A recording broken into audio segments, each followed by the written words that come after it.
have such a hard time believing that it's real because of the delay between what I'm watching on the Twitch stream and what's happening in the real life.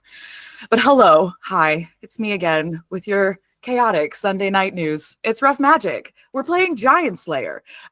This is our Pathfinder night. So we're playing Pathfinder 2E. Our GM, Michael, he converted Giantslayer into a 2E adventure, and he is leading us through it. And then we've also got me. Hi, I'm Esther. I'm Tara, and I'm playing Esther. I'm a bard, a human bard. Up in what next to me, in whatever direction. I'm not going to try to point. It gets very confusing. Dan, raise your hand, Dan. Dan is here to play Jaytham. He is an orc fighter. And that's cool. Next, we have Wesley. Wesley, raise your hand. That's Wesley, and he's playing Travers. He's a hobbit and a rogue and everybody's best friend. And next, and last but certainly not least, we have everybody's favorite nightmare, Richard. Raise your hand. Richard is playing 7 deaths. And you'll know what I mean by the end of this episode if you don't. Also, if you're jumping in the middle of the story, that's cool. But you can watch all of our previous episodes when you want to figure out what's going on with all of us by going to YouTube. If you go to YouTube, and you can watch all those videos without the stupid ad breaks. Which also, did you know, if you only subscribe to Rough Magic, you won't get ads here. You can watch all of our content and help us out in the process. And it's way cheaper than like a whole site subscription. So look into it. Maybe check it out. But also we're doing other streams. So like, why should you subscribe? There's lots of stuff's going on. Every Sunday we are here, but not us, these people. Well, some of us, these people. Richard runs another stream on the other Sundays, which is also Pathfinder 2E. So if you're looking for a different flavor of Pathfinder, he's running a steampunk campaign, which is full of both fae monsters and political intrigue. What more could you want? If you could want more modern things fighting ad agencies and corporations and, oh no, I'm echoing now in my own ears. Maybe it's me. I'm the problem. I'll get away from my microphone, but then you won't be able to hear me. We're figuring this out. Hey, I was speaking about a Shadowrun stream that happens on Thursdays at 7 p.m. Central, 8 p.m. Eastern. We're playing Shadowrun Emerald Glitch. We're in a moment where there is actually 0 magic in the world. And if you wonder how a magic using character might react to that in a Shadowrun flavored situation, you can see that also on our YouTube channel. That'll be uploaded this Thursday. We did that last week. And what else can I tell you? Hey, we're also playing games maybe in your city. Are you in Chicago? Are you in Jacksonville, Florida? Are you in Detroit? We're in your city, in a bar somewhere near you. You can go to our website, figure out where that is, find all of those events and register in advance. We're also in your computer, so you can send us an email at that same website and ask us to run a game for you. And we'll also come to your home or a library or a venue of your choosing and run a 1-shot or 2-shot or multiple year campaign, perhaps, of your choosing. So let us know. We've got a lot of GMs out there who want to play games, not just Pathfinder or Shadowrun. In fact, I would, you know what? I'm going to go ahead and say, you name it, we'll play it. Challenge me. Send me an email. Let's figure it out. You find something that we won't play, and then maybe we'll run it for you for free. But that would still mean that we're playing it, and I'm getting lost on a tangent. I have other really important things to say before we play this game. My last really important thing. Are you coming to C2E2? Because I just started posting games for our 1-shots that are getting run for free. If you have a badge at C2E2, you can play as much as you want. Well, you could play all of the games. If you have a time turner, perhaps you could play more than the normal person. If you have a time turner, hit me up too, please. I need you. And I'll put the link to the C2E2 registrations in the chat. And I think I have let loose all of my information, and I can finally shut up for a minute and let Michael take away the show. I'm not so sure you want me to take over, because every time I hear C2E2, It sounds to me like the illegitimate love child of C-3PO and R2-D2, and that's something I can't get out of my head. So, and now it's in your head too. So yeah, this is going to be one of those can't unhear it things, I think, at this point. Yeah, I think so. But anyway, we are here to play Giantslayer. For those of you joining us, maybe this is the first episode you're watching, which would be a little weird, but hey, I don't yuck anybody's yum. Let's do a little bit of a recap for you. The last episode we picked up with a crazy dwarf named Ingrahild Nargrimkin. You determined that she was cursed, and you were able to cure her of that curse by searching the bodies of the dead hags.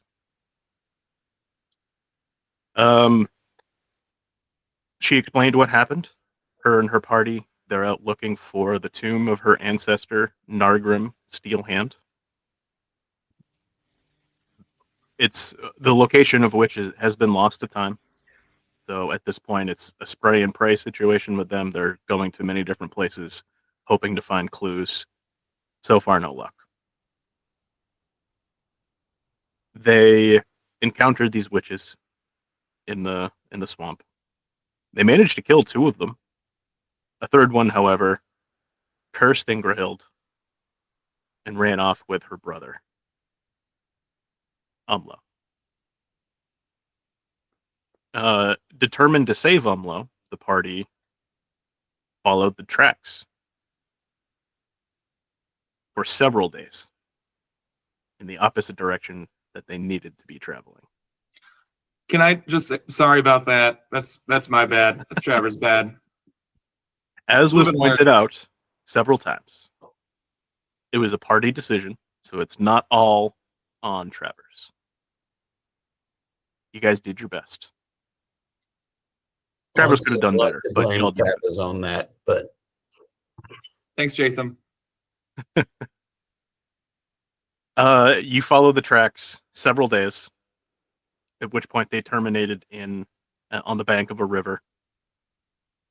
Best of your knowledge, looks like they got into a boat and took off down the river. Undeterred from your goal, you turned around and went back to the swamp. Ingrahild was understandably upset at not finding her brother, but you convinced her that she knows that you did everything you could. Without a boat, there's no way to catch up to them. She just has to hope that Umlo can take care of himself until she's able to get to him. Until that time, she is sticking with you. The reason for being in that swamp was you needed to find a will-o-wisp in order to power the ghost light lantern that Silvermane gave you way back in Chernow. Ingrahild knew where to find a will-o-wisp. She mentioned her and her party seeing lights in the swamp, beckoning them. They resisted the urge, but she remembered the place, and she took you there. As you were waiting, the will-o-wisp snuck up on the party, and upon seeing the ghost light lantern, accused Esther of thievery, and the party attacked. It was a pitched battle, but the party persevered, killed the will-o-wisp, and put the husk in the lantern, at which point it lit up, spraying this blue light.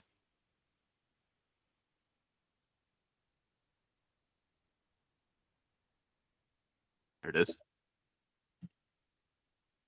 And no matter which way you point it, it's pointing, the light stays in one direction,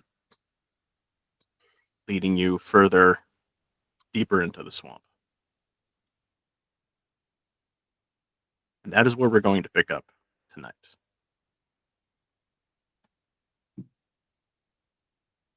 Um, before the characters set out, I would like to just check in. I'm putting everybody on the spot here. I would like to check in with each party member and just see where your headspace is at. You've been on the road for weeks at this point. Jaytham, let's start with you.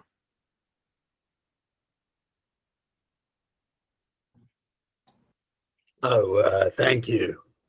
Thank you for calling me out like that. Basically, my headspace is I've been called out for my let's say moral ambiguity by one of my party members, and I am desperately trying to alleviate that ostracization, if that's a word. I'm not exactly sure if it is. And I'm basically just willing to do whatever this party member steers me towards, although this party member consciously might not be able to realize that. Yeah, my previous relationship with the high priestess in the previous town is honestly a distant memory. It's just me trying to impress 7 deaths is what I'm trying to say. Okay. 7 deaths. Let's go to you next then.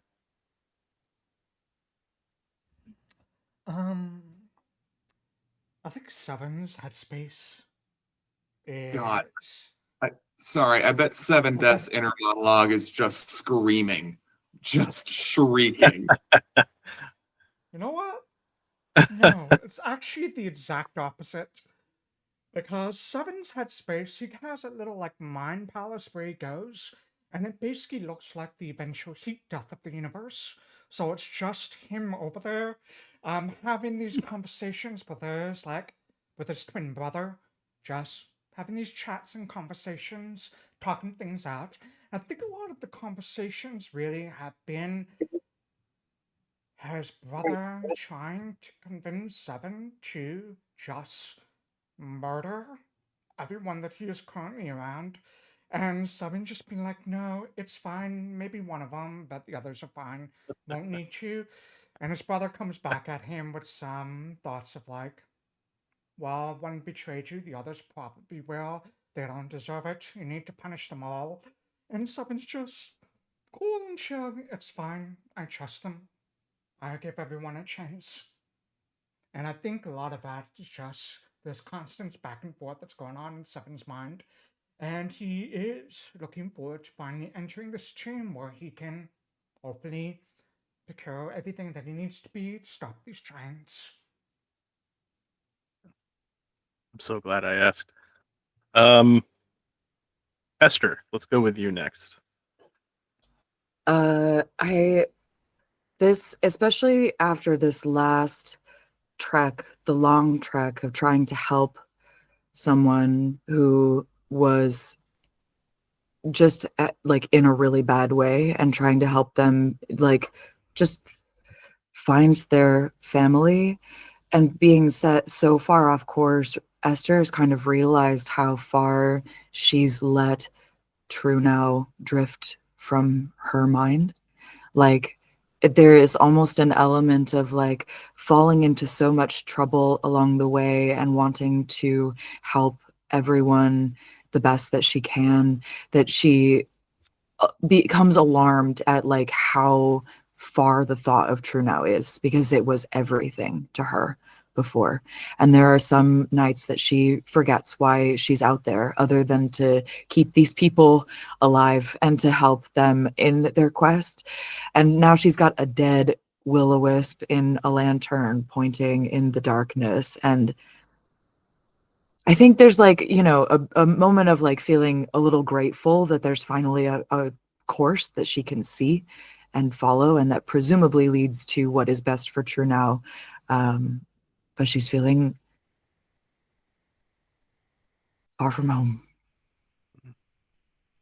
Is this the furthest that Esther's been away from True now? Absolutely. Honestly, before she set foot outside, I mean, I don't even think that she set foot outside of the walls to go to that cursed temple, or what, the abandoned temple that we went to way Yep. towards the beginning. I honestly really envisioned her just being like that. She kind of felt part of the soul of True now. That was so it's odd to see, and how gray things are out here, because in True now it's the town, it's like us versus them, but then everything started to get really gray, and it's a very disorienting thing. Yeah. All right, Travers. What's that? It's just that da da da da da mana. No, it's he's very torn. He really wants to get back to the mountains. He's feeling a huge sense of urgency there, but he's really focused on doing as much good as he can for as many people as he can, and making all the personal connections he can. Because, well, I don't want to give too much away, but he's just trying to like leave his mark on the world with as many people as he can. Okay.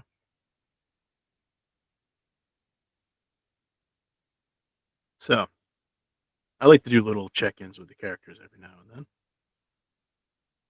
then.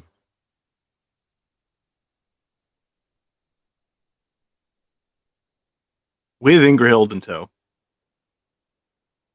I assume that you begin following the light of the lantern.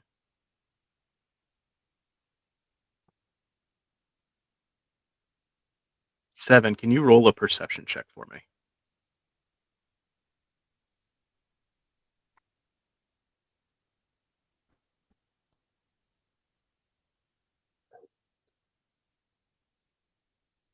Do you want this blind door? Yes, please.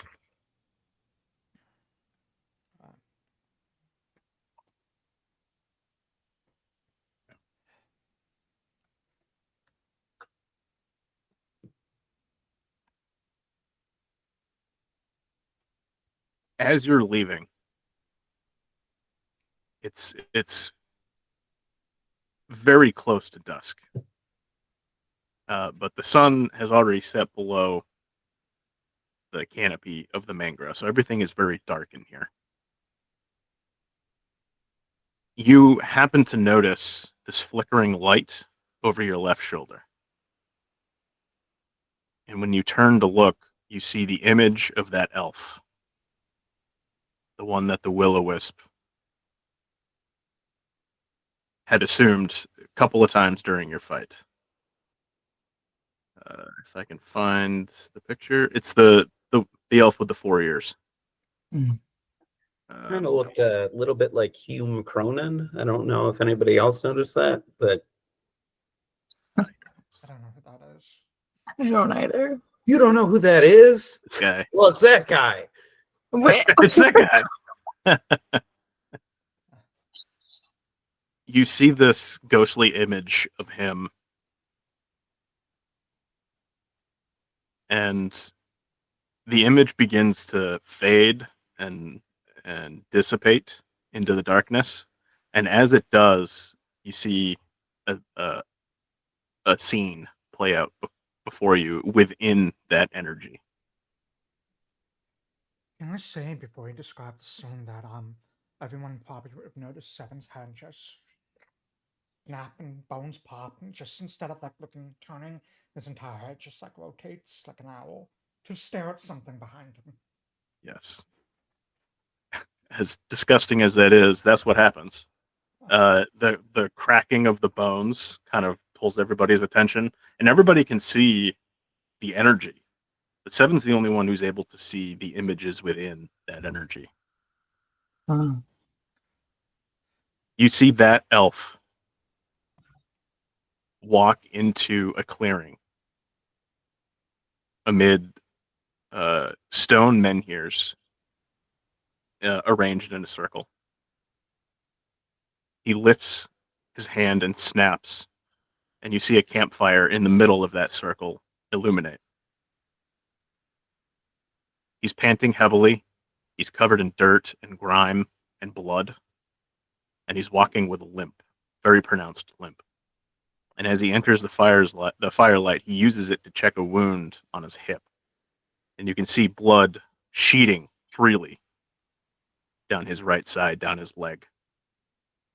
He bends at the waist, gingerly, grabs a handful of moss from the ground, and as tightly as he can handle, he pushes it into the wound in an attempt to staunch the bleeding. And you can see it's not entirely successful. He seems to be waiting for something. He's looking back and forth. At every little noise, his head snaps in a different direction. Eventually, you see another figure moving into the camp, and you recognize it as a young Silvermane, the druid from True Now. You see Silvermane stumble as he enters the camp, falling to his knee, and he retches, emptying his stomach into the mud. You see the elf, whose name is Moss Moon, look at the young elf, and in sign language, he says simply, "The others." Silvermane shakes his head and signs back, "Most dead. 7 are left. 7 are coming." Moss Moon swears and says, "So few." Before he can look away, Silvermane waves his hands to get Moss Moon's attention, and then he signs, "Will you give order?" You can see Moss Moon staring directly into the fire, and his brow is furrowed, the shadows dancing on his face. He looks torn. He looks miserable. And he simply nods. Abandoning the sign language, Moss Moon says, "As soon as they arrive, we will perform the ceremony. All of us. Except for you, my friend. I need for you to get away. Someone must survive this so that knowledge of the vault is not completely lost." You see Moss Moon kneel in front of Silvermane and put a gentle hand on his cheek. And he says, "Flee, my friend. Flee, but never forget what happened here." And you can see he's making eye contact and speaking very slowly so that Silvermane can read his lips. Silvermane nods, his eyes brimming with tears. Moss Moon places his forehead against the youngster's forehead, and he says, "You were my most promising pupil and an unwavering friend. I am sorry it has to end like this."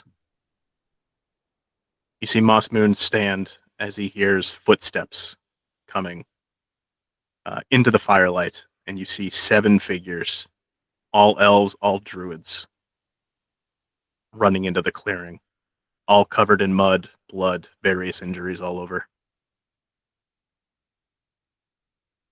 Moss Moon wipes tears from his cheek with the back of his hand, and you can see these streaks of mud across his face. He says simply, "It is time," and you see everybody nod solemnly. The scene shifts ever so slightly, and now you see Silvermane stumbling through the swamp, running for his life. What you can hear, but what Silvermane clearly cannot, is electricity, sparking in the air behind him through the trees, illuminating the swamp. You can see static lifting the hair on Silvermane's head. There's an extremely bright flash, and then it's just profound darkness and silence. And the last thing you see before this, the last thing you hear before this vision fades, is screaming in agony. And then it fades and dissipates, and Moss Moon is gone.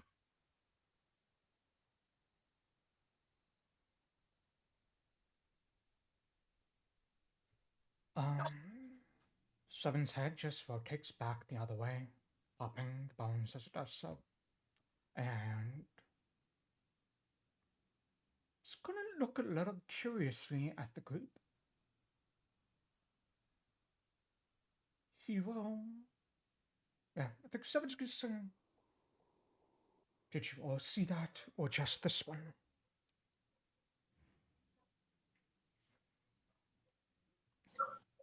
I saw a bunch of energy, but that's about it. I wasn't paying attention. What are you talking about? This one believes they saw the end of that's life, now pointing towards the lantern on Esther's hip. And I described like what he saw and everything that he saw to the group. So, wow.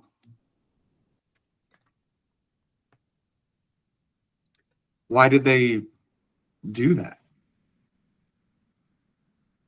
This one does You- not know. If you would like, you can roll occultism, recall knowledge. Absolutely. Just recall knowledge.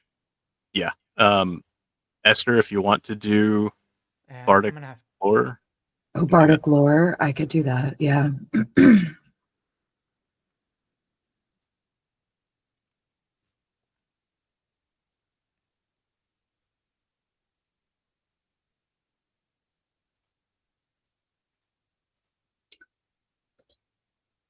Um, If you want to just click the Is this- basic action macro, then do recall knowledge that way. oh, that's It that's should. what I opened it, but I wasn't sure if it gave me my same bonus. it does. It should. Oh. Okay. Well, I already opened up Bardic lore. Am I supposed to do this privately? Yes, please. Okay. Where do I go? Where there you are. Okay. Private. Go. Oh, I still see it. You do. That's okay. Oh, well, nobody else sees it, right? Because it just says GM only, so you probably whispered it. That's okay. Oh, okay. I just clicked the wrong thing. I didn't look. That's okay. You both actually got the same result. So That's weird. what you know, the both of you know, is that will-o-wisps are born from violent deaths. They're like I was wondering. Yeah. they're almost like vengeful spirits in a way. There's a lot of magic involved in someone coming back as a will-o-wisp. It's possible that whatever ritual they did guaranteed that they would become a will-o-wisp upon their death.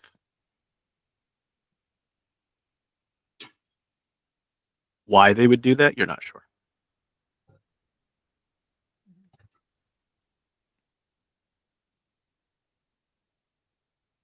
This one Hmm. thinks that we should be on our guard. There are powerful magics at work here. But number 7 in itself is a number of a divine. This one cautions our steps going forward. You see Ingrahild make these like weird hand signals on her face. It's like a dwarven custom to ward off evil or bad spirits. And she's just like, okay, let's go. Great. Spooky swamp. Spooky party member. Now we have spooky. This one Spirit. does not believe you should talk about Esther that way. You're right, Esther. I'm sorry. This one. And I give her a Esther wink. and Demas do a take at each other.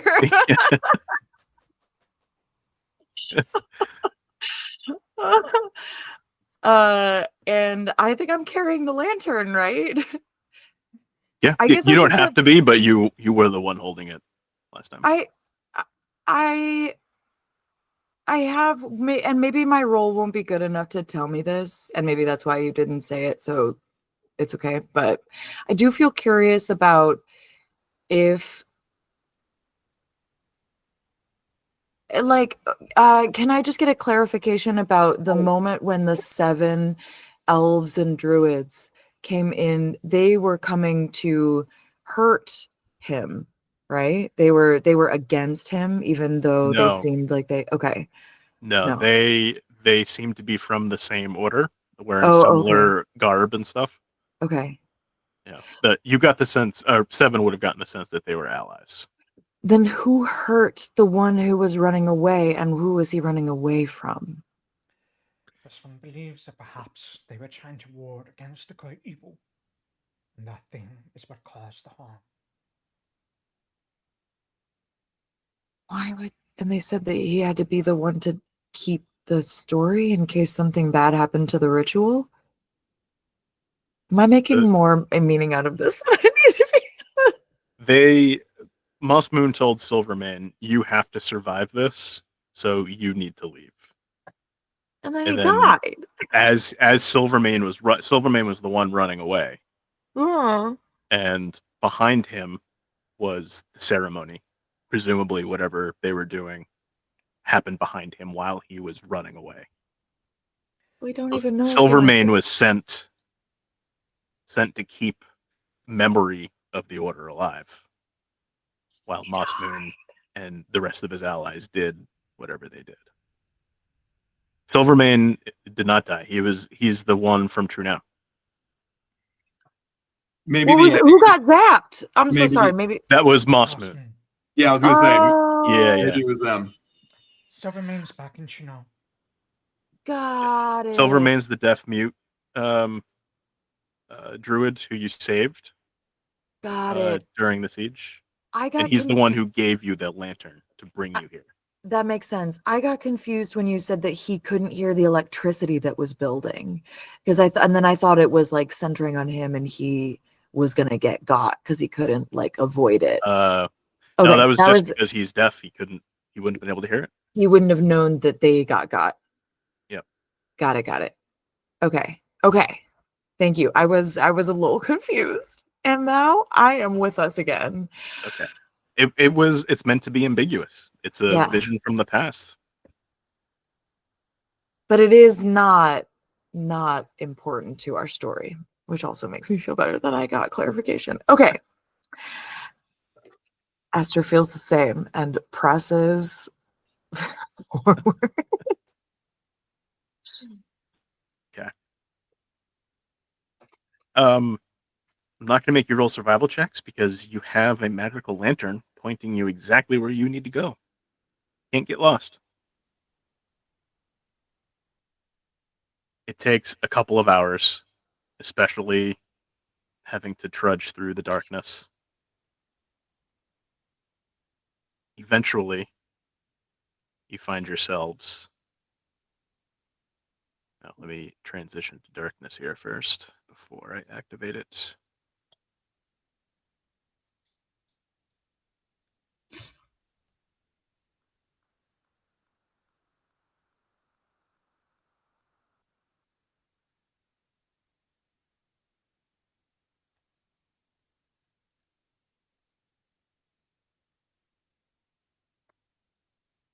Here we go.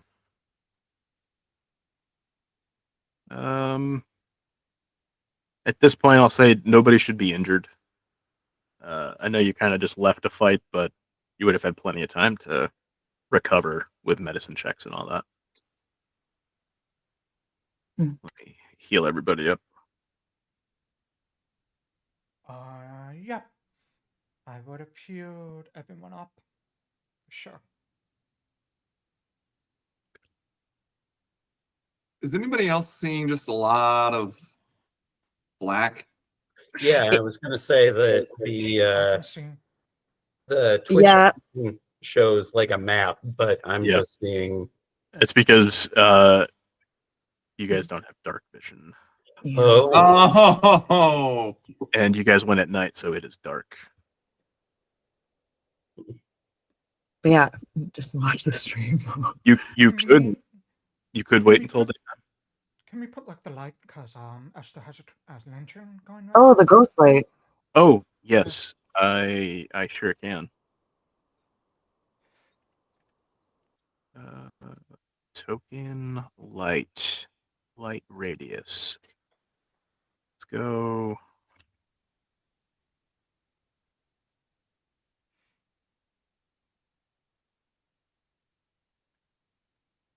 There. Oh, that should be. There we go. Okay. So you guys are moving through, and eventually you see these stone menhirs standing in a circle. And Seven, you immediately recognize them as the ones from your vision. Time has not been kind to these stone menhirs. You can see they are broken, some of them in several pieces, some of them no longer standing.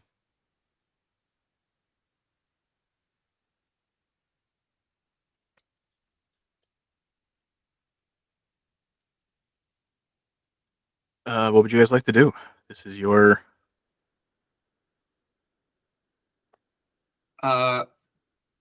I'm going to slowly, cautiously, checking for traps and all that. Walk up to one of the nearest statues and just around, I guess. Sure. I removed that for you, Tara. Thank you.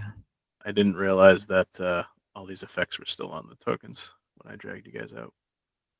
So would it be like here? Sure. Oops, I moved 7 by mistake.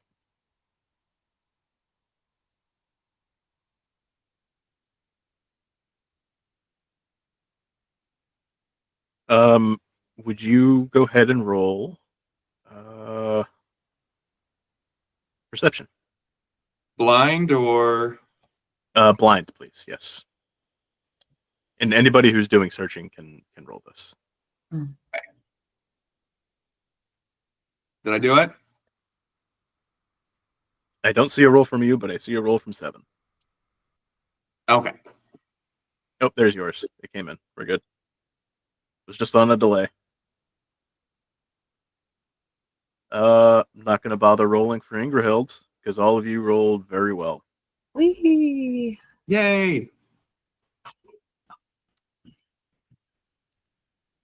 You see what looks to be fresh tracks in the mud. Of webbed feet, large webbed feet.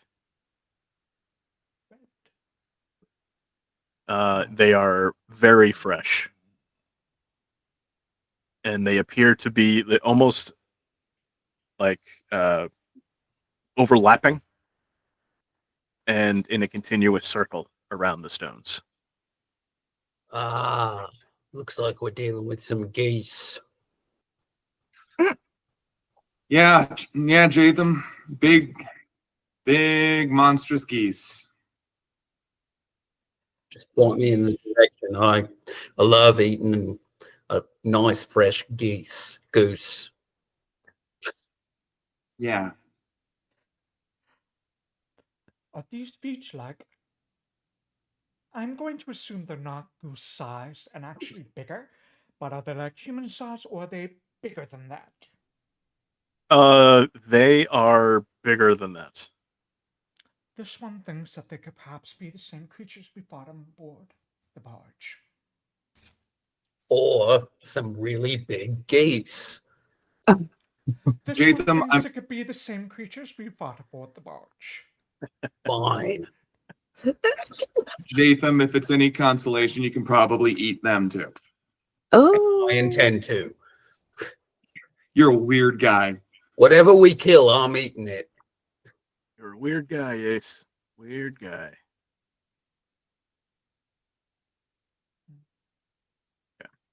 Why is Jatham's token on fire for me? I can see that it's not on the stream, but Oh, he has an Um, effect on him. oh, Oh, he has the battle medicine immunity. oh, 7 deaths. That much. Oh no, it's gone. yeah. I So- can't see it on. Oh, there now it's gone. Okay.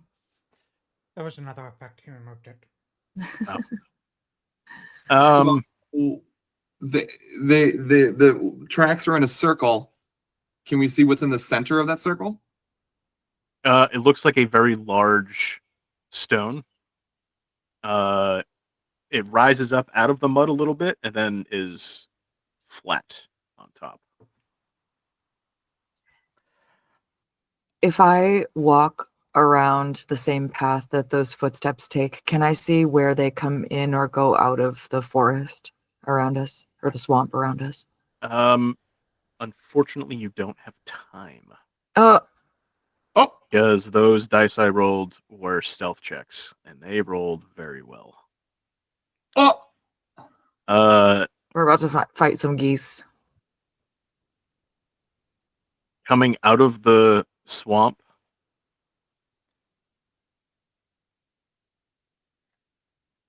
is What the hell is that? sort of like large toads, but they have these pustules growing off of their skin, and they Oh. have very odd faces and heads. They look like this.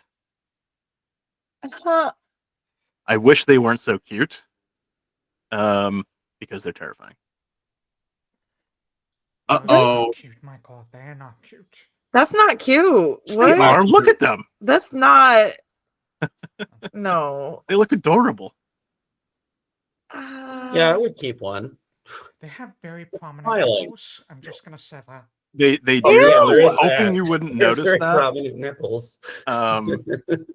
I typed into the AI thing, fierce looking frog with pustules, and this is what I got, and I ran with it. Yeah. So those are not nipples, those are pustules, and I will take that. Alright, great. I will. That makes them so much worse. It Actually. sure does. Okay, let's go ahead and roll initiative.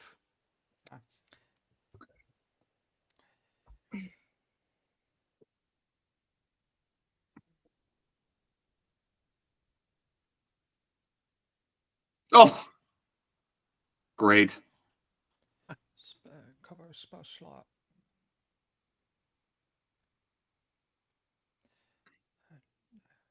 Everybody, these toads are ready for battle. So you know what they're called? Toad battlers. They're called Damn geese. Damn it. They're called geese. I know what you're referring to, damn it. They're called Sonic the Hedgehog. Yes. Yep. So this one rolled very, very well on his stealth check. He is able to get like very close to Ingrahild before anybody notices him. Ew. This guy is not able to get quite as close, but he is definitely heading straight for 7. We're going to begin the encounter, and it is this guy's turn.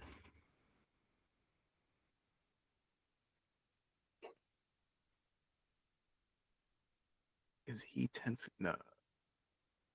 How does the diagonal work? Is it still 10 feet? 15. Okay. So he's got to get closer. There's no reason he wouldn't just come right up here.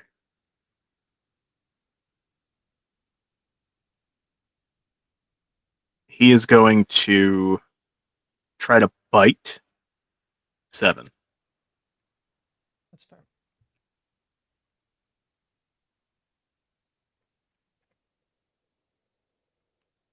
That is a miss. These should be out in the open.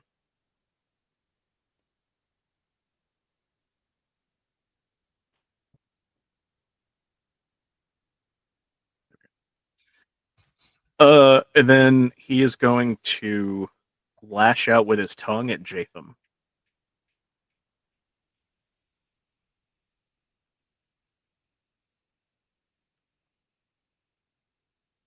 And miss. 7, it is your turn. Oh, this thing is adorable. Look at it trying to hurt us. Well, let me go ahead and open up with 7. As this thing comes towards him, he's just going to hold out a hand and just close it into a fist and grab this thing's. Actually, you know what? I'm not going to do that yet. I have other things I'm going to do. So first thing I'm going to do is I am just going to use Whispers of Weakness.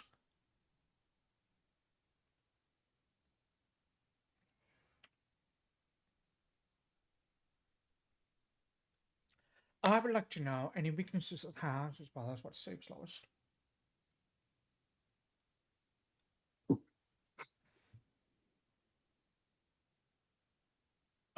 Weaknesses.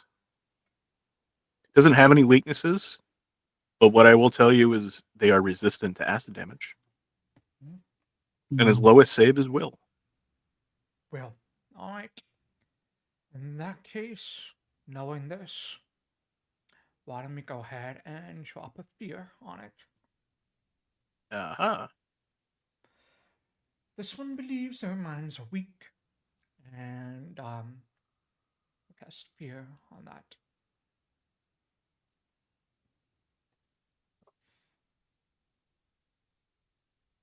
That is a success. Rolled a 22. Just a good roll. And that's going to be all 3 of my actions. Whispers of Weakness, which I think sounds like, maybe, what's the worst way? Multiple mouths just sort of like spring up like all around his neck of the same sort of like lamprey kind of like mouths that he has. And they just start like whispering like in curiosity and searching for any sign of weakness, and it just sort of rings out throughout the battlefield. And then they all just suddenly snap shut at once as they capture whatever it speaks to, and he's going to throw out a fear at them, which is probably going to look like to them. His eyes just go this pearly white, blank white, and then in them you can see probably whatever vision of its natural predator is swimming around in his eyes, threatening to come out at it. Okay. Well, even on a success, he is frightened 1. So that is... He is still not unscathed. I think Travers is frightened 1 after that. All right. Next up is Ingrahild. What is she going to do? Well, she is going to first hunt prey on... Oops. I have to select a token. There we go. Hunt. Oh, no. Oh, there we go.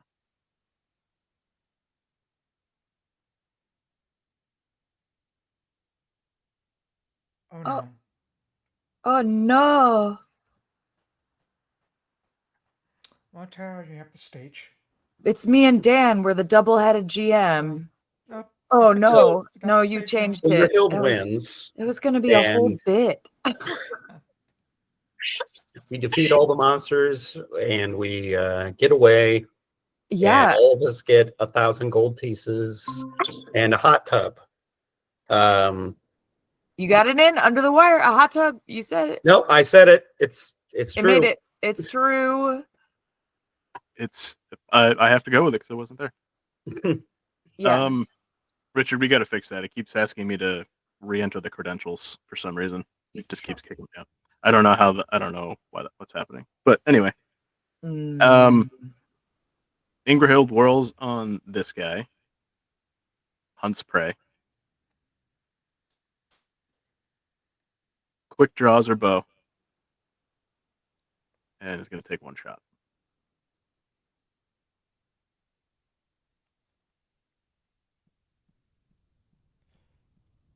That is a hit. Would have been a crit if she wasn't standing so close, I think.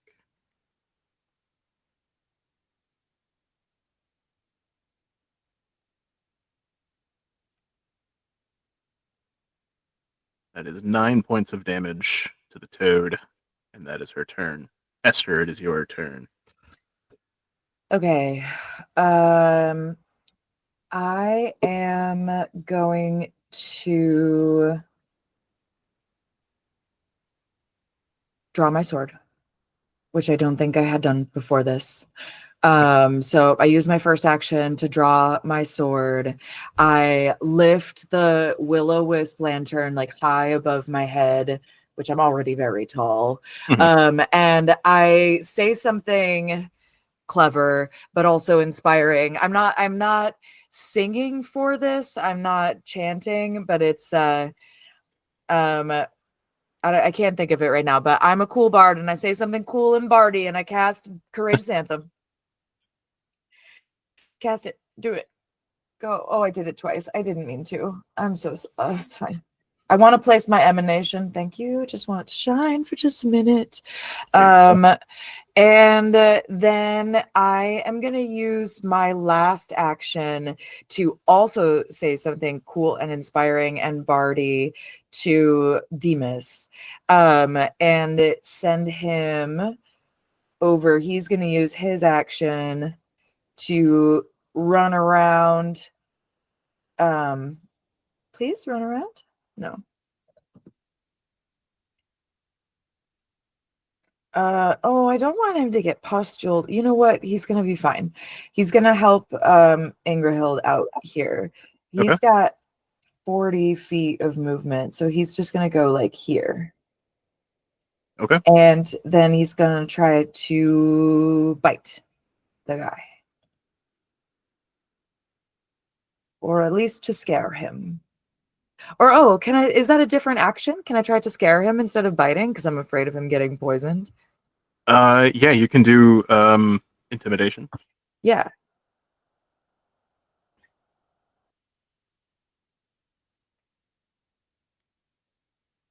No. He's feeling nervous. He's nervous about the pustules too, and he like snaps at it and he's like, ooh. He's definitely unsure. Pulling punches. Okay, but that's me. Okay. Well, you made it real easy for this guy because he doesn't even have to move. No. So he's gonna try and bite Demas. And then he's gonna try to tongue lash Ingrahild. That sounded dirty in my head. He's gonna try and hit Ingrahild with his tongue. Somehow that seems worse. It does. There's no good way to say that. Yeah. Yeah, miss. Yes, he definitely misses Demas. And then throws his tongue. Nope, that's worse. He hits. I'm not gonna. That's fine.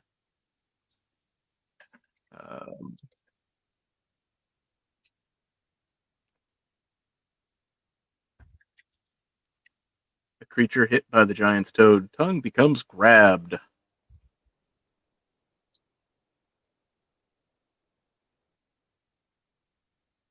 So it doesn't do any damage.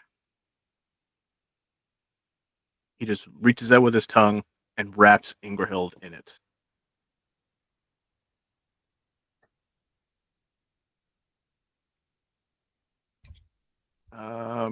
You know what? He still has an action because that was just one. He's going to try and bite Demas again. Oh wait, no, he can't because he used his tongue. His tongue out. Ew. Can't do that. No, instead, he's going to take a step toward Ingrahild in preparation for next round. Jaytham, it is your turn.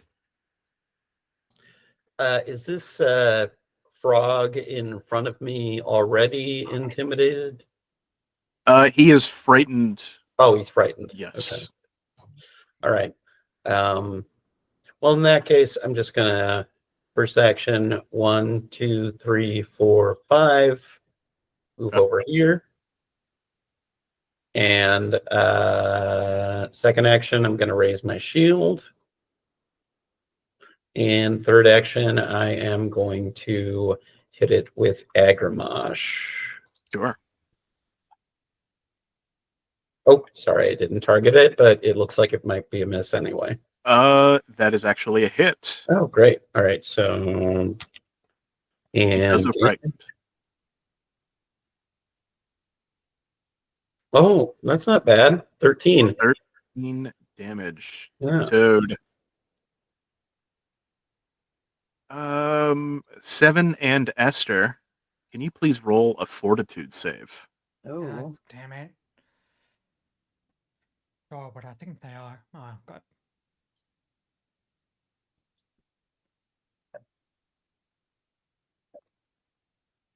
Awesome. Ah. You guys are just fine. Actually, Jaytham would have to roll this too, because you are within 5 feet of it. Okay. I'm sorry, what save? Fortitude. I should have put this in the chat, and I didn't click it fast enough. It's my fault. Okay, there we go.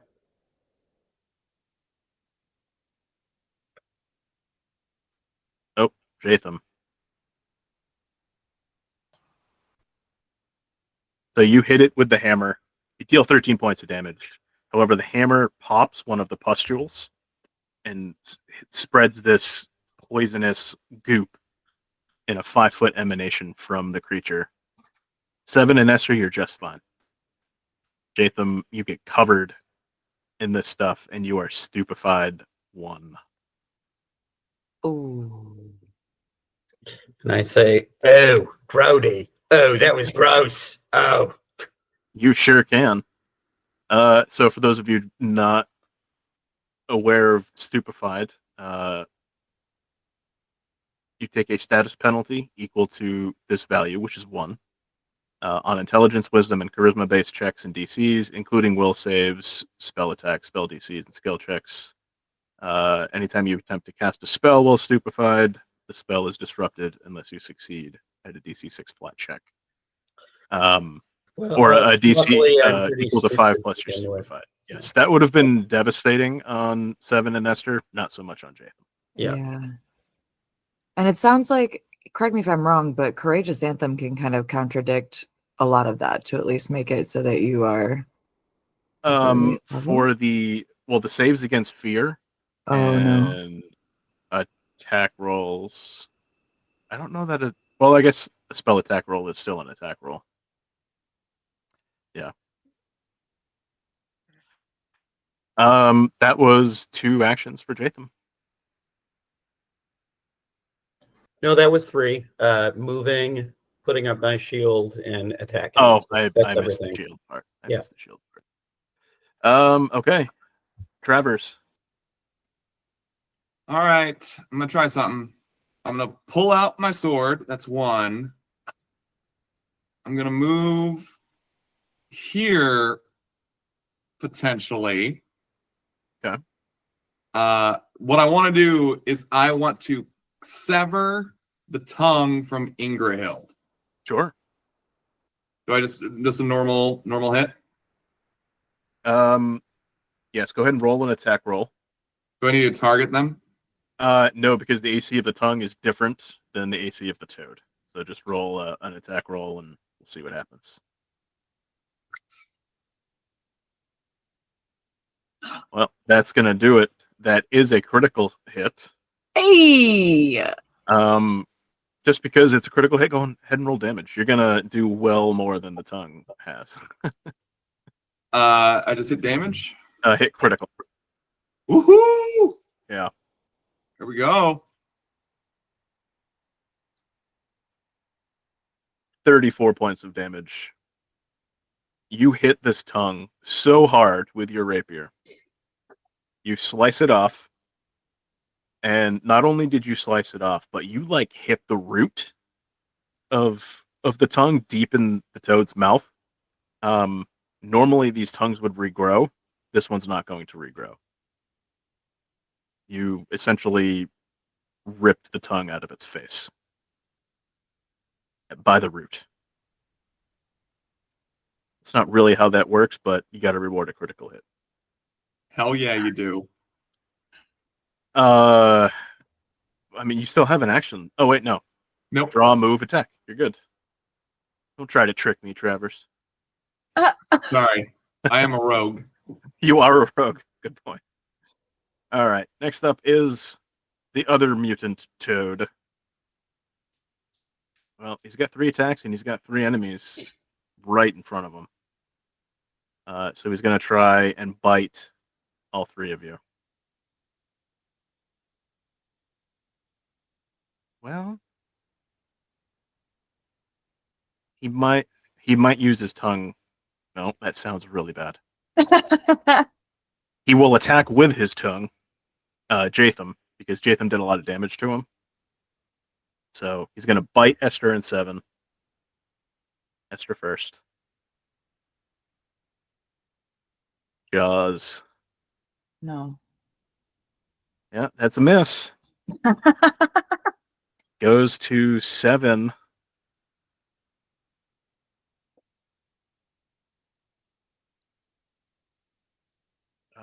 Ooh, that is a hit.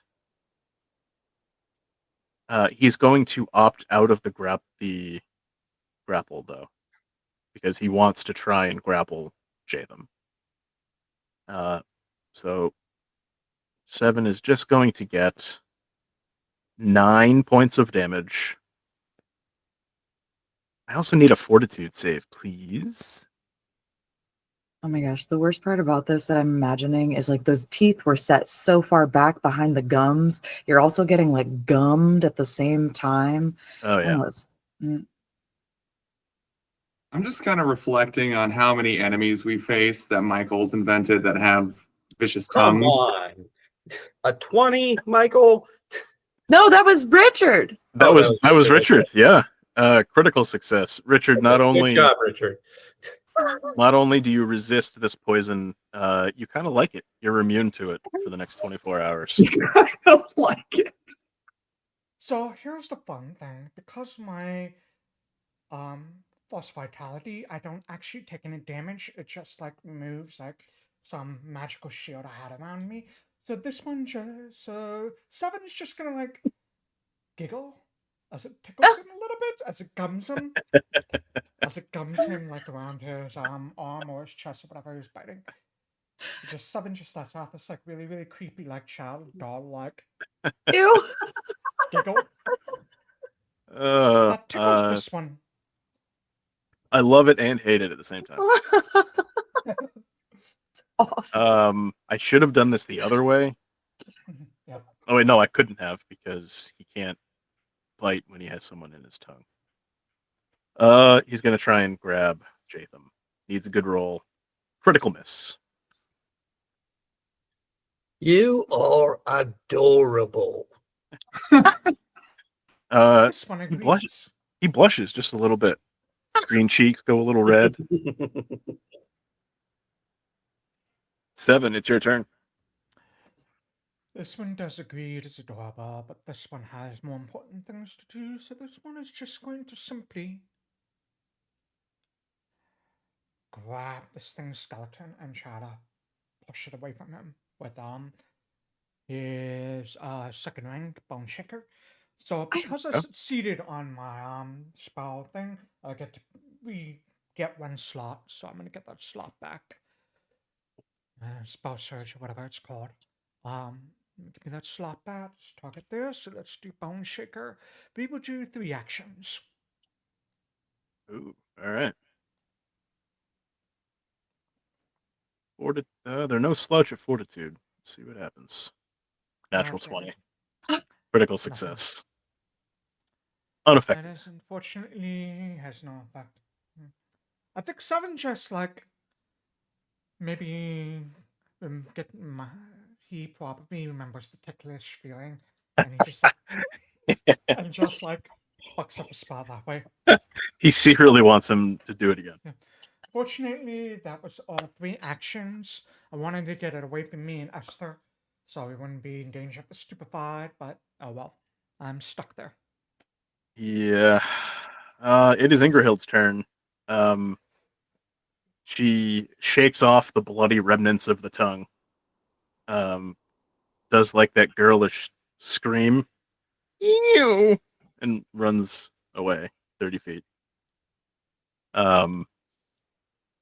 She then turns and fires her longbow.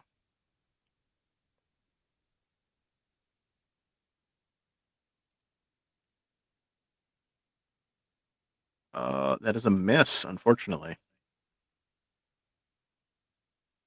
Oh wait, would hunted prey have? Let me attack again.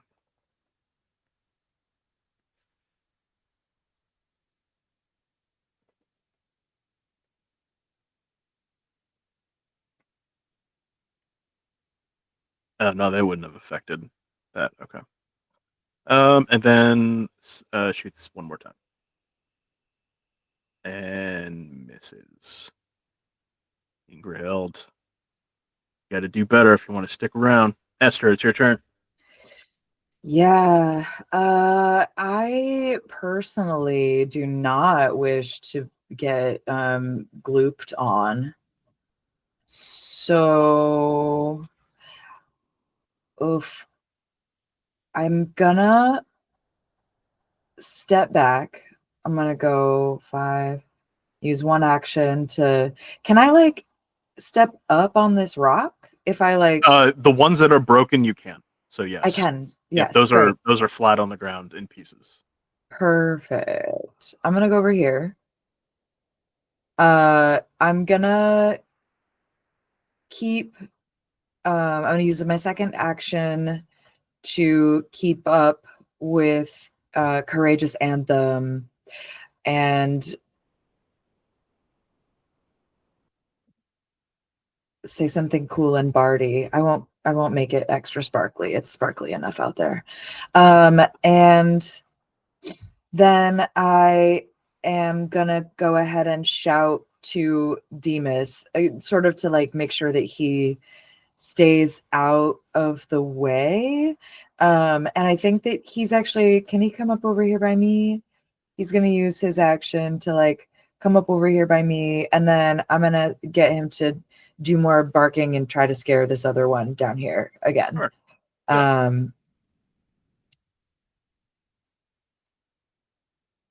Come on, buddy. 17. Don't think it's going to be enough. I think it was much scarier than last time. It's definitely scarier than last time. No, that is not enough to intimidate him. Okay. This reminds me that the frightened on the creature that I had should go down by 1. Oh, yes. I keep thinking it would do that automatically, and I forget. We have to toggle that. Okay. That was Demas' turn. That was Esther's. Yeah, that's all me.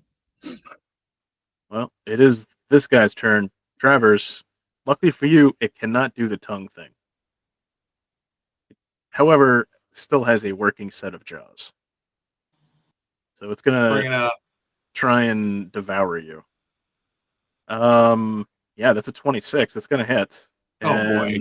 since it doesn't have its tongue, it doesn't have to worry about action economy. He's gonna spend a second action to make a free attempt at a grab. Is it? Oh, it is a free attempt. Yeah, it doesn't take a second action. But he fails. the emoji with its tongue out is wild at me for that one right now. That's hilarious. Travers, you take 11 points of damage from the bite, but you are not grappled. He's gonna try again.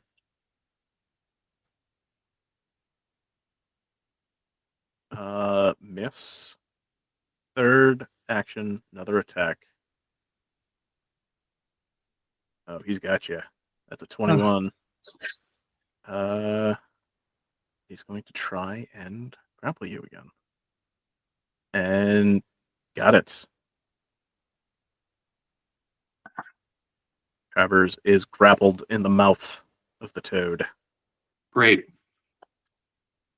Jaytham. Okay. Just for fun, because hey, aren't we all here to have a good time? First of all, I'm going to try intimidating glare. So I can demoralize with a mere glare. So I think that's just an intimidation check. Sure is. Okay. If you click that thing right there in the chat, it Okay. should roll for you. Aw. Ooh, that's a failure, unfortunately. Well, I'm still gonna try and leap on the toad's back and Yeah. break it like it's a horse and just like tame it. Sure. Go ahead and roll athletics. Athletics. Okay.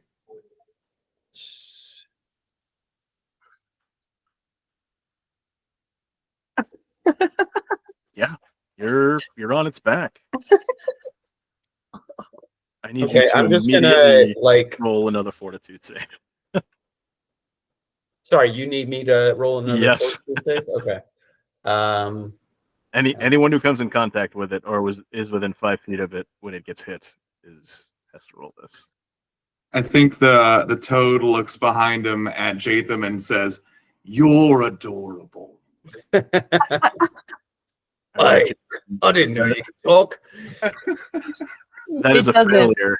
You're just drunk on its toxin and you think it does.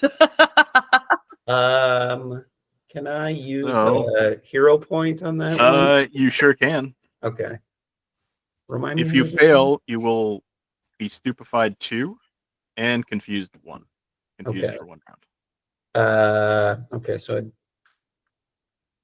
You should just be able to click that fortitude again. oh, I'm sorry. Using a hero point, you can right click on the chat card with okay. the 18 and then re-roll using hero point. Okay. There you go. Okay, you saved. Okay. That's actually not a critical success. So you're fine. You do not become stupefied 2, and you are not confused. Okay. Yeah, I just hang on to it and say if you become my pet, I will call you Toady Foster.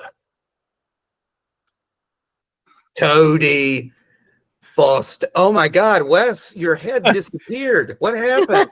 It was so funny you killed him. That's how much we hated that. I hope it happens now.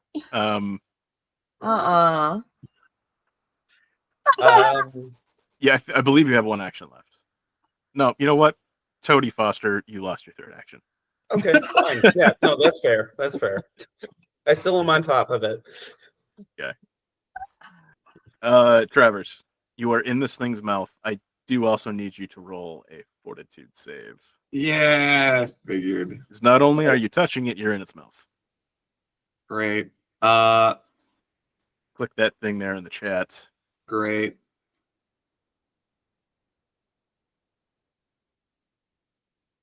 Ooh, that was almost a natural 2, but you have succeeded. You are not stupefied.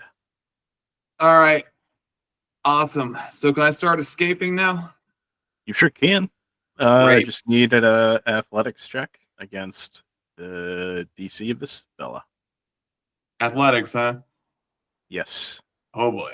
Actually, can you choose acrobatics in 2E? You're muted. We You're can't muted. hear you, Richard. If you target the creature, there's a basic action macro for escape. Oh, gotcha. So target the toad, and then click that basic action macro. And then, oh yeah, right there, escape. Click escape. And that will tell me what you can or can't do. Escape. Yeah. Let's do it. Oh, you did it. You did it. 22. You are free. Ugh, No longer I'm just- grabbed. shake off the ickiness. I'm gonna tumble through. Sure. That Uh, that is an athletics check. Acrobatics. Acrobatics, sorry. is that a success? 23. Yeah, that is a success. So you're Check on this the out. other side of it. Finishing strike. You have panache. Let me drag that onto your token there. There you go. Want to make Awesome. it flat-footed, Michael? Sorry, what? Want to make it flat-footed? Oh, thank you. So I have tumble behind and finisher. And I hit strike under my rapier, right? Yes. You want that first one, the strike plus 12. Second one. Second one. Oh, acrobatics counts against map.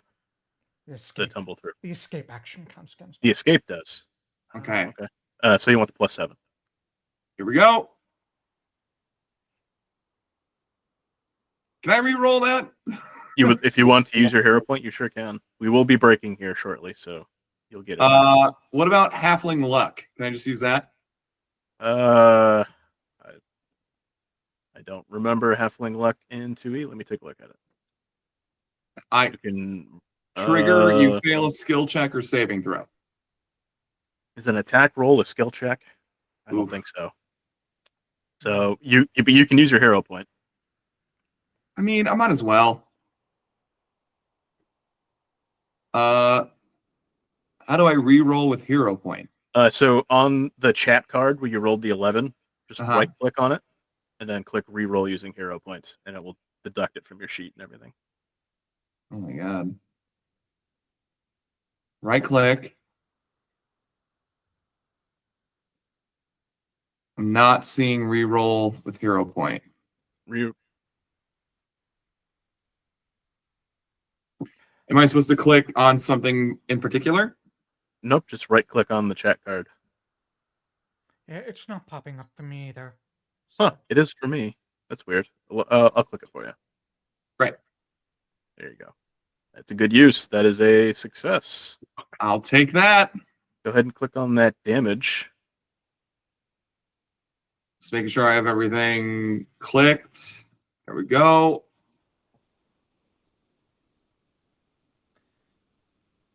All right.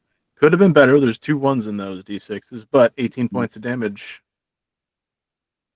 is a lot. Travers, I need you to roll another fortitude save. Can you throw it in the chat for I me? sure can. Let me get there. There you go.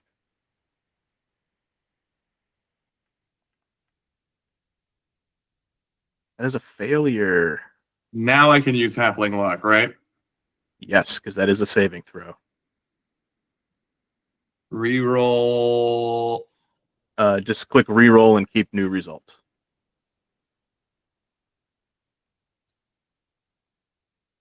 That was so many numbers before it stopped. That is a success. You are not stupefied. Nicely done. You're back to the top of the round. I was hoping to wait till the end of the combat to take our break, but I need water. So I think we're going to take our break right now. Stick with us, everybody. We will be right back.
And welcome back. Thank you so much for sticking with us. Now that we have been watered. It is a giant toad's turn. I think you mean Cody Foster. Cody Foster's turn. Yeah, Yes. okay. I do mean that, and I apologize for getting the name wrong. It is going to attack 7 with its jaws. First.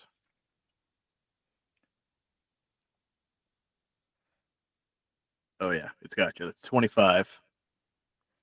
Mhm. And it will go for that free grapple.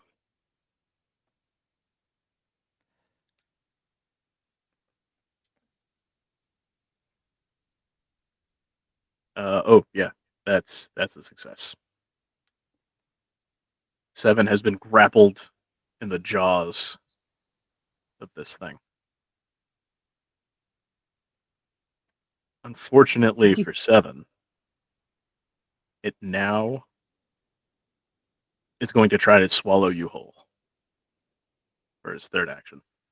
Why do I feel like 7 is still giggling, though, from inside? Absolutely. It might be. I haven't taken any damage yet, so absolutely. So it's going to attempt an athletics check against 7's reflex DC. It's a 23. That is a success. Oh, no.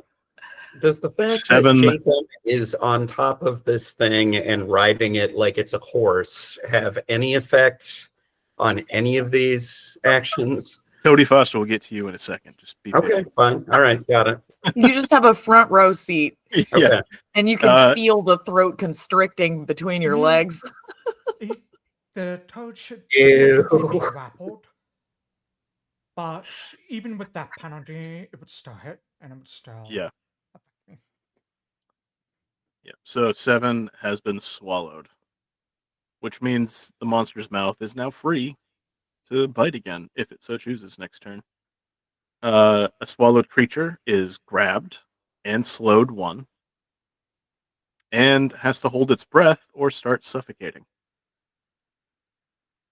The swallowed creature takes a listed amount of damage when first swallowed, and here is that damage for 7. It's a 1 on the die, so you take 4 points of damage. The good part for 7 is that you can still try to escape, and basically you just try to crawl back out the esophagus and out the mouth. That's all that happens. You are able to escape. A swallowed creature can attack the monster that has swallowed it, but only with unarmed attacks or weapons of light bulk or less. And the swallowing creature is off guard to those attacks that you make against it. So that was his turn. And it is now 7's turn.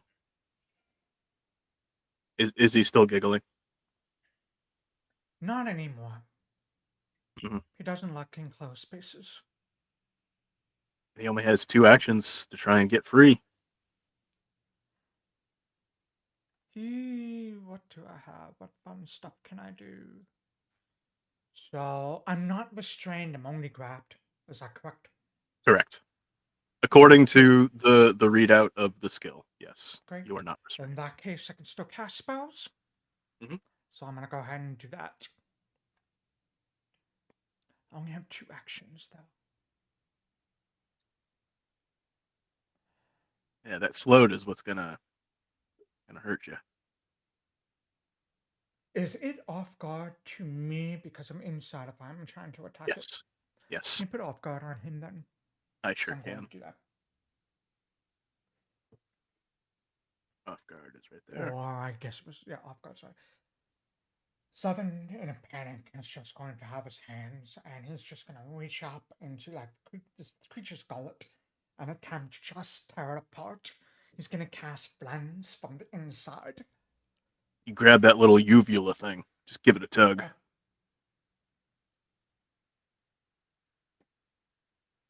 Oh yeah. So the flat check succeeded. I'm going to roll my attack. Oh, that was a flat check. Okay. That's gonna be a critical hit. That is definitely a critical hit. This thing is going to die a very painful death. I'm Yes, pretty from the inside out. I'm gonna go ahead and roll damage. There's no critical button, so this is gonna be doubled. sure. It might not be enough. Shooting, hold on. Double. Holding on. On a critical hit, double the damage. It also takes an additional 1d4 bleed damage. Let me roll that.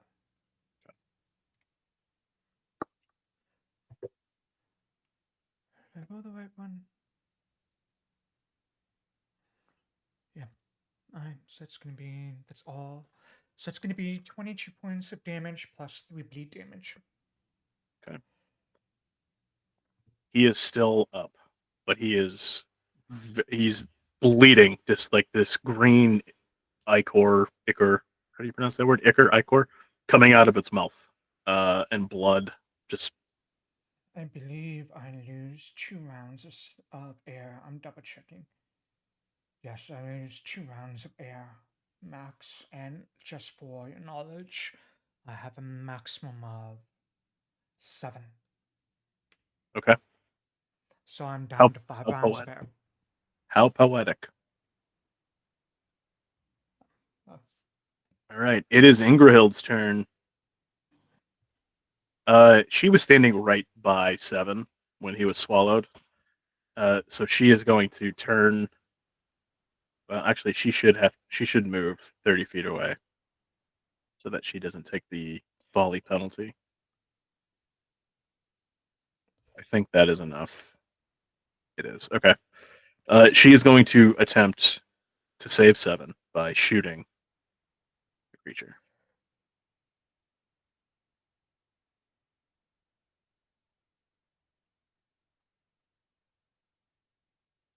Oh yeah, that's a critical hit. That's to be crit if the flat footing or off guard is still on. Yes, it would. That's a lot of damage. Oops, I accidentally damaged her. That's not how that works. You don't shoot yourself, Ingrahild. You reverse that. Click on that token. There we go. She sees Seven get swallowed, and then she sees this thing immediately start vomiting this green ichor. She shoots her bow, hits the thing, kills it, and you can just barely see like the top of Seven's head in the throat of the thing. Seven, you will be able to try and crawl out on your turn. She is going to turn her bow to the other thing, the other bad guy. Shoot him. That is a hit. And 9 points of damage. And that is her turn. Okay, Esther. Okay. I can see, if I can see Seven's head, I don't think he needs to be cut out of the thing yet. So I'm going to stay away over here. I'm going to say something cool and bardy. Everyone has an idea of what that is. I'm not feeling particularly. But anyway, I do that just to keep it going. And then I am going to whale. Actually, I just realized that it's probably going to take me the rest of my turn to switch weapons, isn't it? One action to switch weapons. One action to action. switch? Oh, great. Yeah, because I want to switch from my sword to my sling. Is that still just the one It'll action? take you another action to load the To sling. load. Yeah. Well, all right. I'll do it though, just in case that's what needs to happen. But I can't hurt anybody yet. Okay. That's what I do. Sure. It is this other toad's turn. Doesn't seem to have any effect that his brother-in-arms died. He is going to try and bite Travers.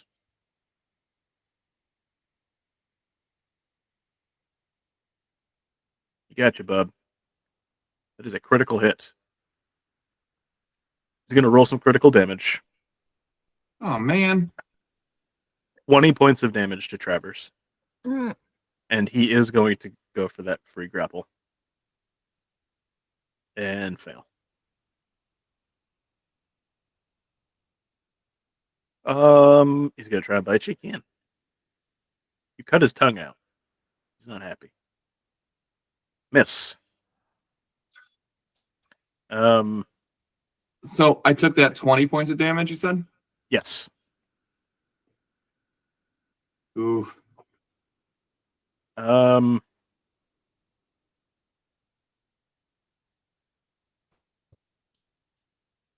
I think I've been reading that wrong.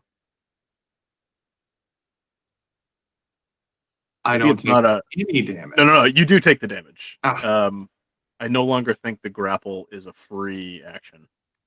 It isn't. It isn't. Okay. So he doesn't take a third action. I'm used to first edition where if they hit, they get a free thing. But anyway, Jaytham, it is your turn.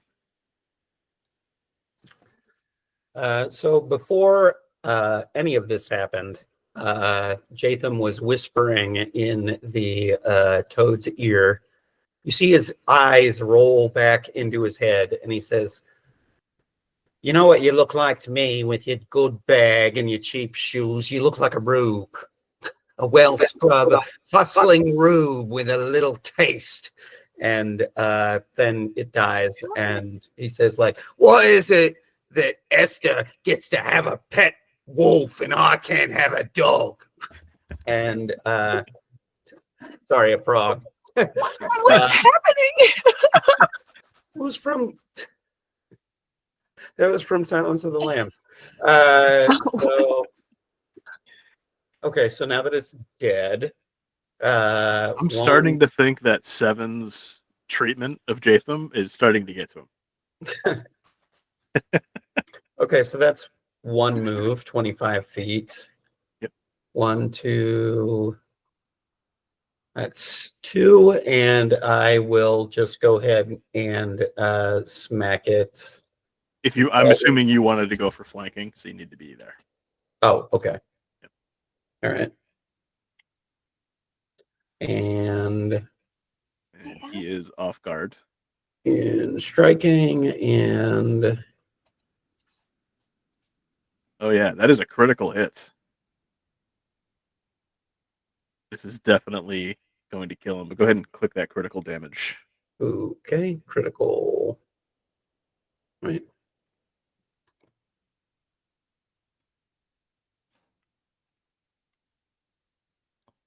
24 points of damage.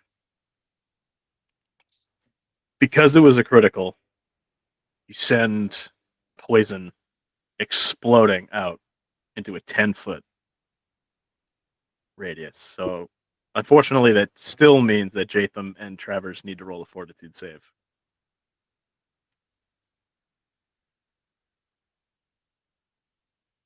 I will put it in the chat. I forgot to do that.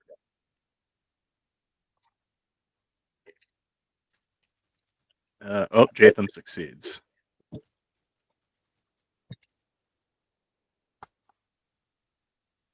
Oof. Travers failed. All that means is that you are stupefied 1. It will pass in 6 seconds. I'm not even going to bother putting the status on you. You are out of combat. I turn to Jaytham and I say, I softened him up. And as this thing dies, I say, hold on. I say, you fly back to the swamp now, you little toad. Fly, fly, fly, fly. 7 is still in the belly of this thing. Oh, hold on. I'm gonna call out. I'm gonna call out. I was letting Jaytham have his CSI Miami moment over there, but I'm going to go ahead and CSI Miami, how dare you? I'm gonna go ahead and very slither my way out, like my The bones movie popping earned back into 3 place. Oscars, the big 3. How dare you? I slither my way out, just breathing heavily, breathing hard.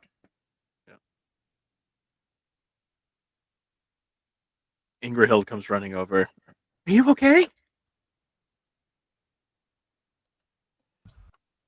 This one is fine. This one will be fine. This one is nothing to worry about. This one will be fine. This one is fine. Okay. This one doesn't sound fine, but okay. This one is fine. This one She'll does not offer have you a heart. hand, like help you up. He won't take it. He's Oh. just gonna sit there for a while. Close his eyes. Go into his mind palace.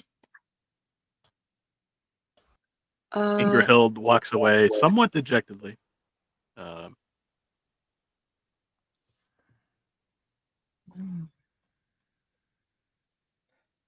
Go ahead. I was gonna say something, and then I thought better of it.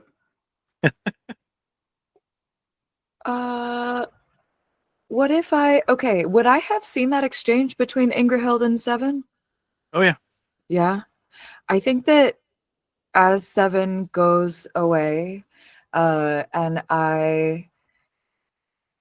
the fight is going down, I'll sheathe my sword. I'm still kind of standing on the top of the rock, but I kind of surreptitiously, well, I'm trying to think. I don't think I can casually strum a hurdy-gurdy.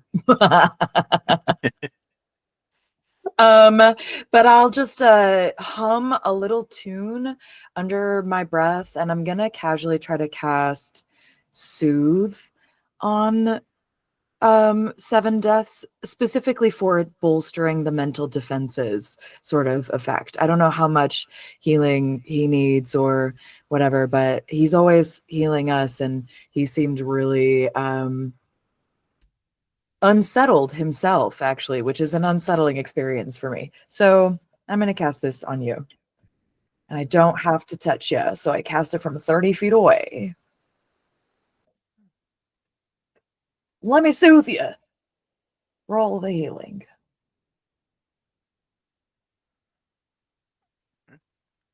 Seven gets 9 hit points back. I need to double check something. Sorry. Oh no, did I do, is it like opposite day if I cast this on Seven Deaths? No, it's just not as effective. +2 status bonus to saves against mental effects. I know that doesn't mechanically have something to do. I'm trying to do something narratively. So, thanks to my oracular curse, I'm currently curse bound 2, but level over now 4. I only gain 1 hit point. Do I also get healed because I'm also within there? It wasn't an emanation; it was a targeted. But Oh, it's a target. Got it. Thank you. Yeah, I know. I mean, you guys can do medicine and all that stuff. Seven's the one who normally does it, so I guess it's up to him if you would. I can do medicine too. Oh, okay. He's just better at it than I am, to be honest with you. I know field medicine at best, Sure. but I can So stitch you up. if you'd like to heal Travers, you can target him and then use the basic action macro. I'm not gonna lie, I've only got one more first rank spell slot left, and does Seven Deaths at least look a little more peaceful? I think he looks a little more peaceful. I mean, his back's towards you, but his breathing will slow down a little bit, less panicky. The skin crawling is a little less furious, maybe. His skin is a little less fierce, but there's like an eyeball on like the back of his neck that just pops open, kind of looks at you suspiciously, and then closes. I think Jaytham would offer him a lesser healing potion and also say, did you see that I tried not to kill it? I tried to do a bunch of movie references. This one did not see it. This one was inside the gullet of the creature that you thought best to ride instead of killing. This one appreciates your assistance. All right. I'm just gonna use this.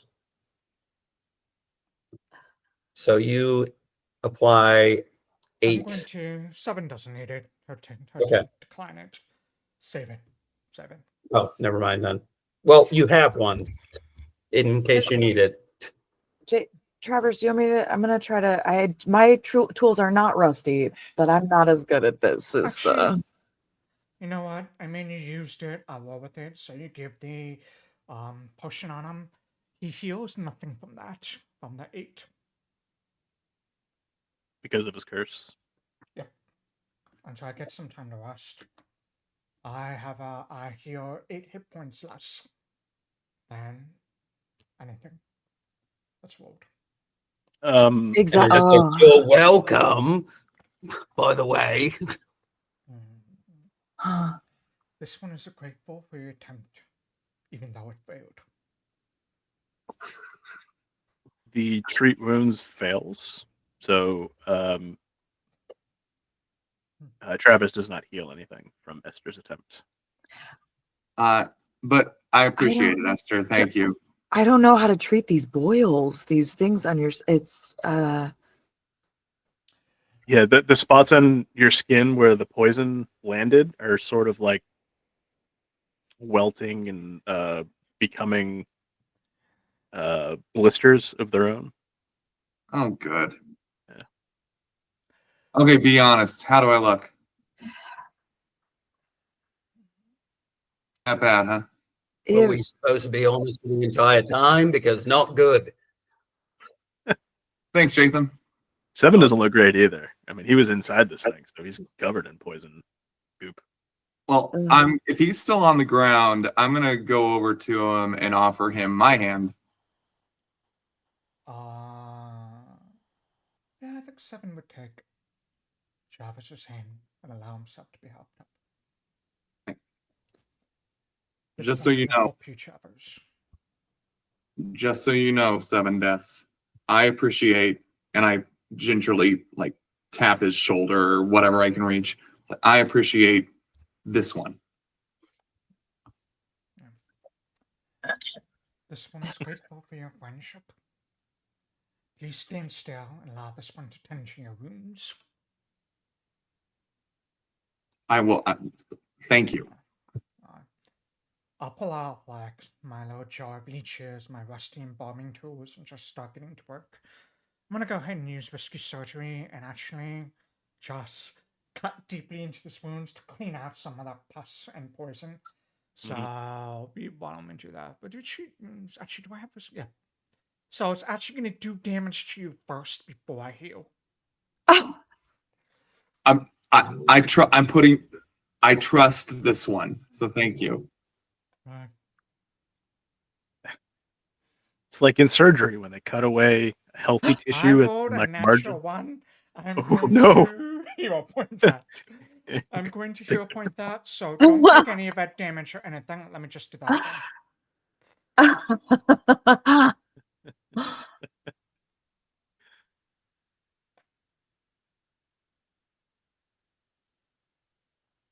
There we go.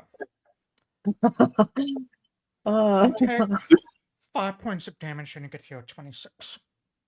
Okay, so I'll take the damage and heal 26. Thank you, my friend. Thank you. That goes back to 7's psyche. He just the first time he dug a little too deep, but then he corrected and heals for 26. So part of treat wounds means I can refocus a little bit, which means I can lower my corresponding value by 1. That's as low as I can go until I get a full rest. All right. So I'm going to refocus and lower that.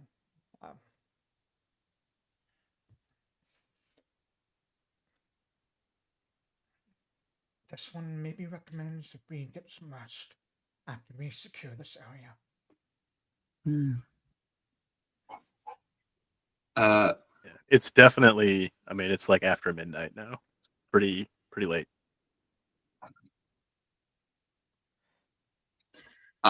I do what I can to secure the area. I look around, listen. I'll take first watch. Where are you going to be resting? Exactly. Can we make a tent out of the dead toad? Don't If you you mean want to take the time to skin it, absolutely. It's a giant toad. I mean, you stitch the two of them together, you can get a nice pavilion. How much time would that take? A couple hours. Never mind. I vote not doing that. I'll take. I guess I'll take second. Watch. I think the question remains though, where are we setting up camp, right? I feel like, oh, is it a good or a bad idea to camp within the standing stones? I say outside. I think outside. Actually, I think 7 when Esther says this one tries something, and I am going to cast Detect Magic. Ooh. Just to see if there's anything we need to be worried about, though, that magical stuff we saw. Mm-hmm.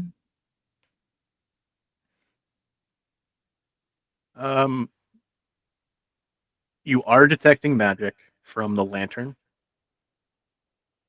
Yeah. Well, you don't know the locations of it, but in the direction of Esther, Yeah. you feel that magic. But I can remove anything that I know casts magic, so I can remove that. I'm more concerned about. I will do this. I will walk right into the center of this and cast Detect Magic then, because I'm curious about the stones. So you see Esther raising the lantern. Is this a good idea to stay in here? And you see the light from the lantern wash over the still standing menhirs. You can see that they recovered in like these vines, these creeping vines, and as the light touches them, they immediately retract. And you do sense you don't learn the school, right? No. No, okay. Just You do lessons. check Next level.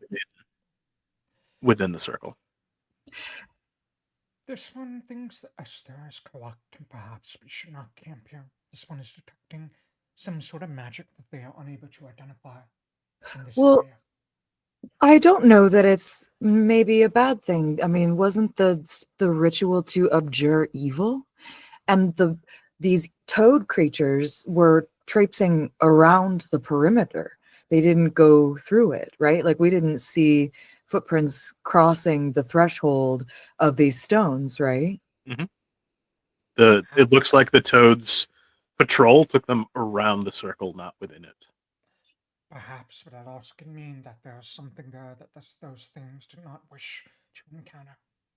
Mm. This I one understand. keeps remembering the vision that he saw.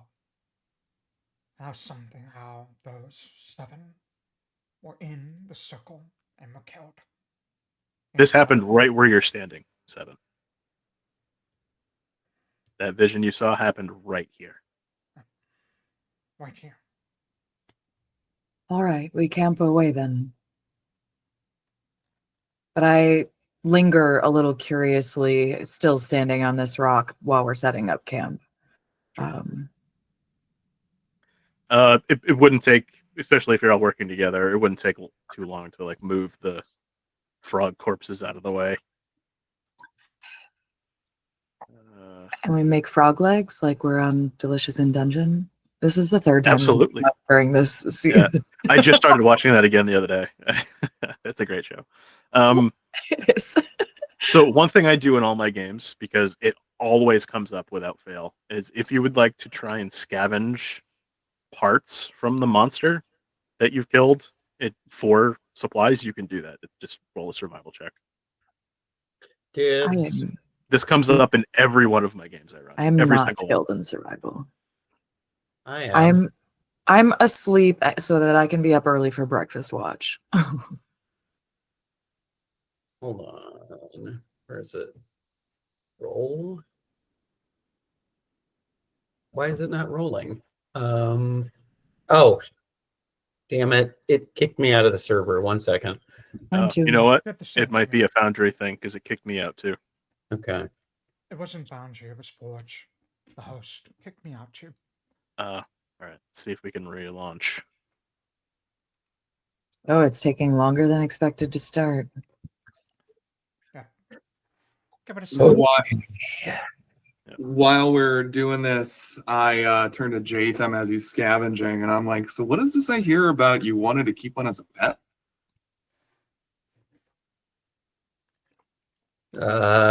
Sorry. Dan is distracted. Giantslayer is taking longer than expected to start.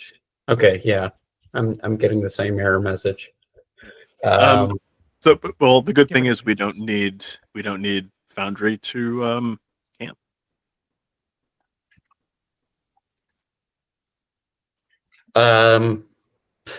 Yeah, I would just say like, listen, when I was a little boy, my mother wouldn't let me have a dog. She says she was allergic. But then my weird Uncle Doug gave me a taxidermied fox that was nailed to a piece of wood. I made it a little bed, and I would curl up against it in the middle of the night, stroking its ears, saying, "It's okay. You're safe now." I named it Swift after this play that I used to watch. I used to watch a lot of plays when I was a kid. This play, David the Gnome, he had a pet fox named Swift, and I named it after that fox. And one day I came home and it was gone. And my mom said, "Oh, it turns out I was allergic to this dead fox as well." And it just now occurs to me that she probably just thought that it was weird that I was, sidling up to a dead animal every night that was nailed to a plank of wood. Jaytham, Yeah? What? I want a pet. That's what I'm saying. I just want something that I can call a pet. that story simultaneously explained so little and so much. Hey. I wasn't talking about that cat, by the way. Maybe Esther will let you play with Demas, maybe? No, that's her pet. I want my pet. I want a fox that I can ride around, and I'm a doctor, and also a lot of people forget this, but he's a surgeon. He wears a little surgical mask, and he has a latex gloves, and it's very disturbing. David the Gnome I'm talking about. He used to be in our party, actually, and then he disappeared. And then you showed up.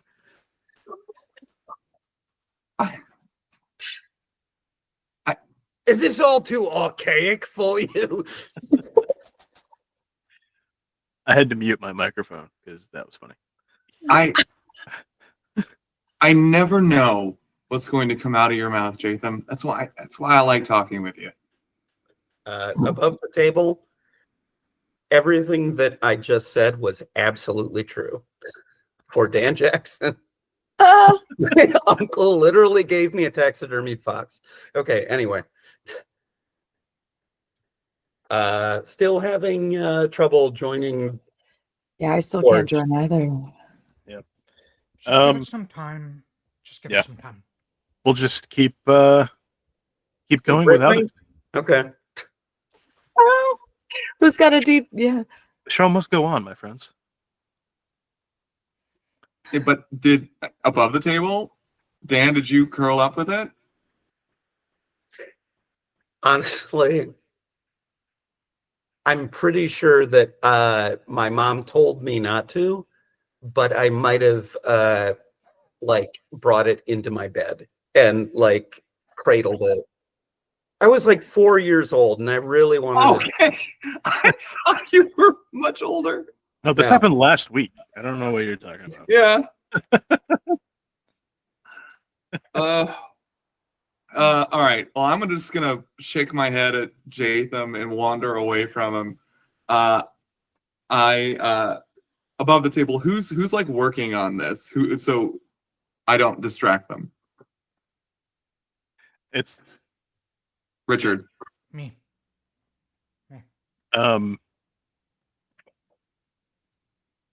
you guys settle down. You can find a place outside of the stones.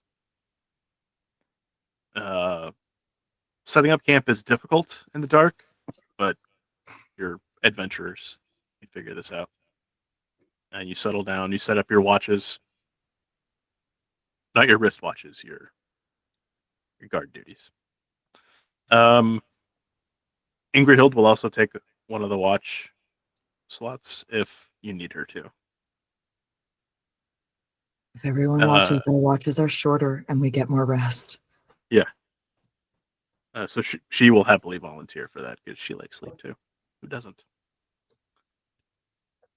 And you wake up in the morning rested. Not only are you rested, but you feel the surge of energy and power, and you level up to level 5. Whoa! Whoa! Whoa! Third level spells.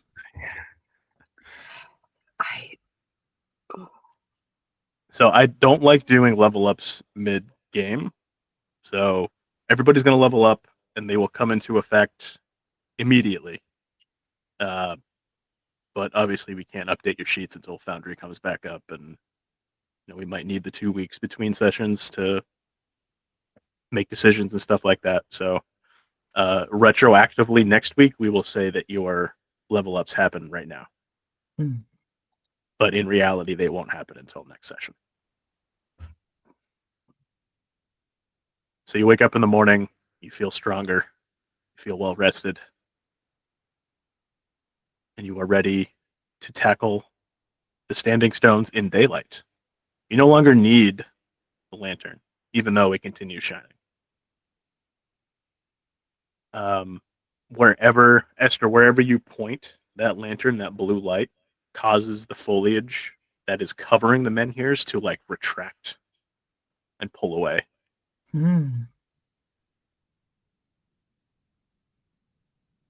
What would you guys like to do? You still don't know how to access. Wait, is this where the lantern has been pointing us?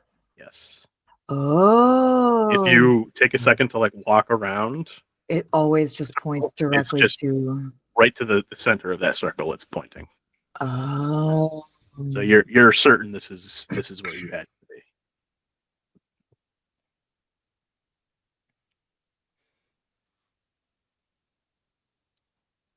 be.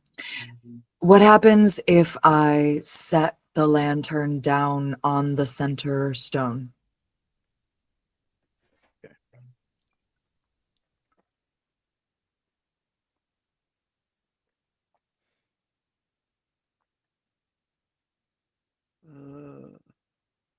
Where's Michael? Michael goes out of He frame. has Sorry. disappeared into his notes. I'm leaning over to read.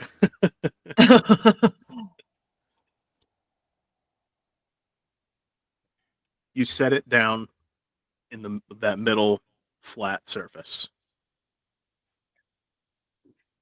Yeah. You see the light of the lantern begin swirling around it. Almost like it's using the energy from that light to create something. Sort of like an accretion disk in a galaxy. Just spins around it, getting larger and larger and larger until this large oval opens up above the lantern. You can see the light of the lantern wink out. And you see the portal standing right into it. Right in the middle. Whoa. Looks like you just have to walk through this portal.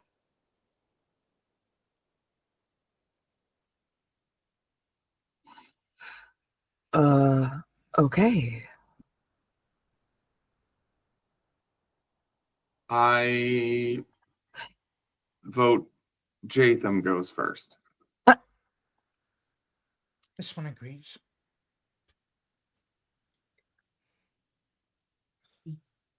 All right, well,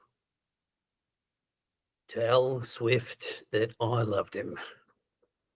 And I will, I'll step forward. Why not? Okay. You step forward. How do you enter the portal?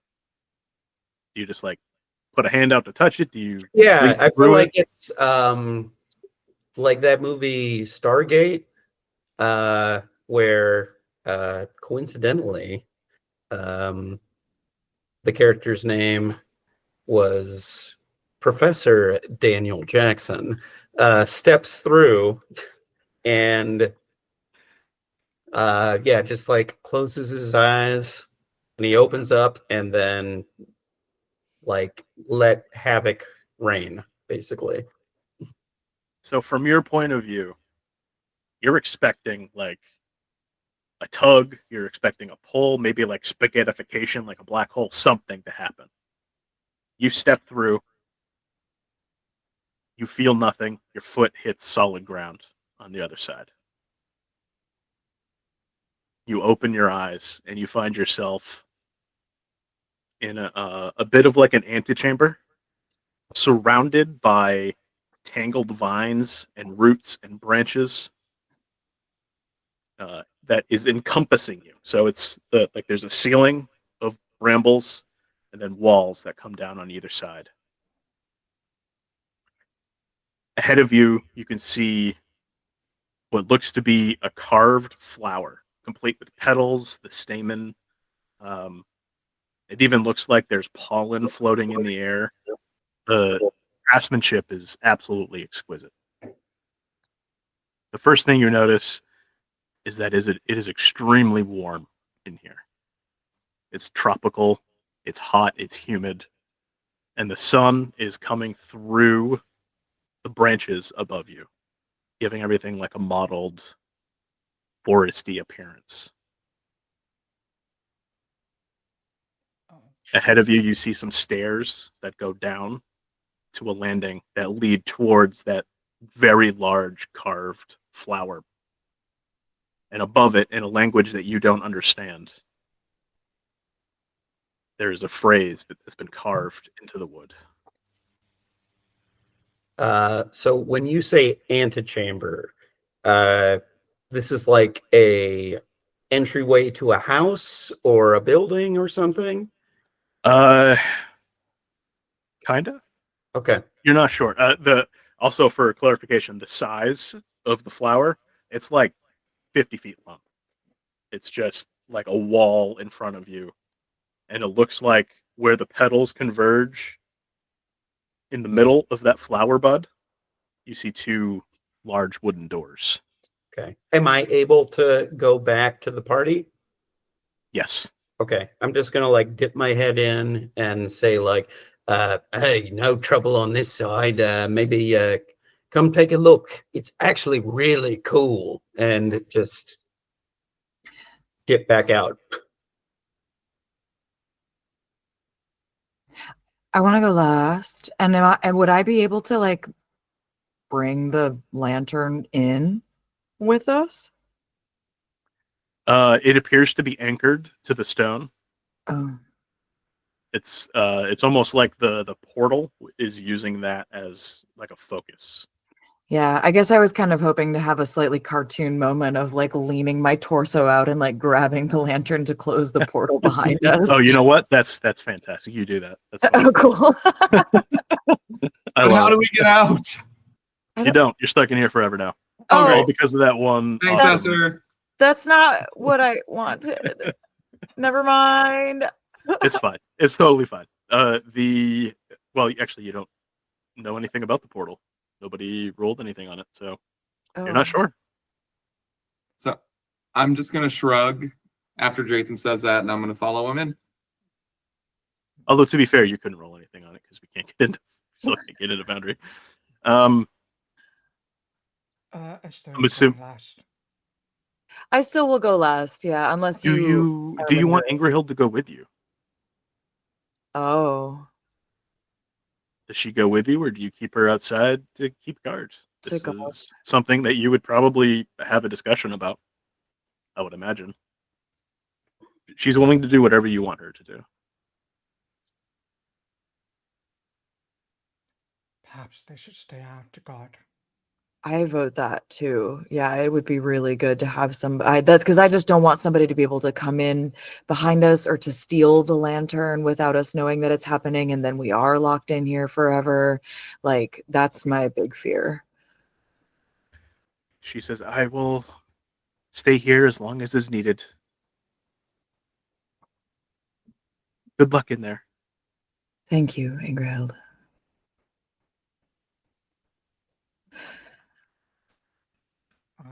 So it's just. Then you can go last. You can go Okay. last, Seven, I if can you go want. last. Yeah. Okay. So after Esther goes in, it's just me, Ingerhill out there. I think Seven's just gonna before he steps into the portal, he's gonna crouch down low, and he's gonna look at this empty space right next to the portal. He's gonna say, "This one is glad to finally know your name. Do not worry, little one. This one will make sure he returns. But this one bids you stay swift." And then he will stand up and walk into the portal. That is so sweet. Okay. So now that everybody's in there, you can see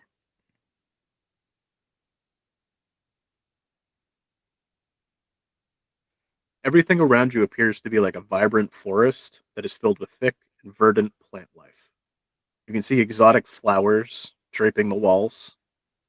There's a path lined with rose petals that leads from the stairs to where the giant floral bloom is carved from wood.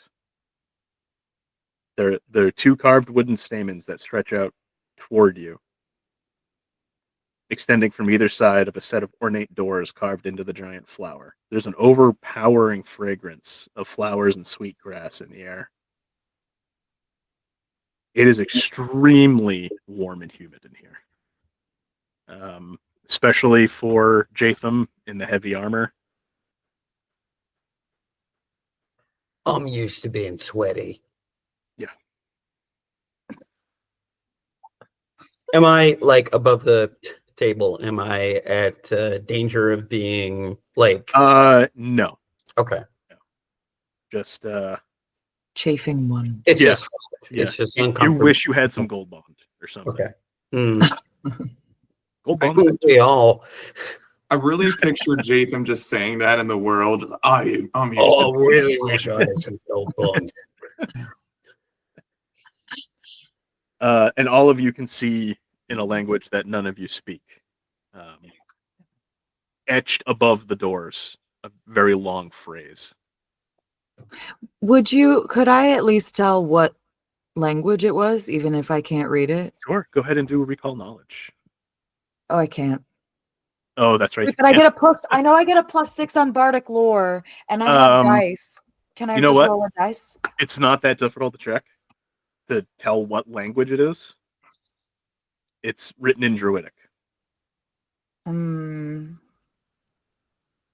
none of you are druids, and No. druids are the only ones who can speak Druidic, so you don't know what this says.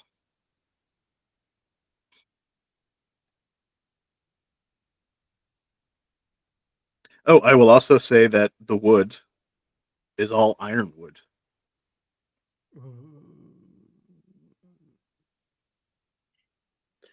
I bet it says something like, "Hey, come on in.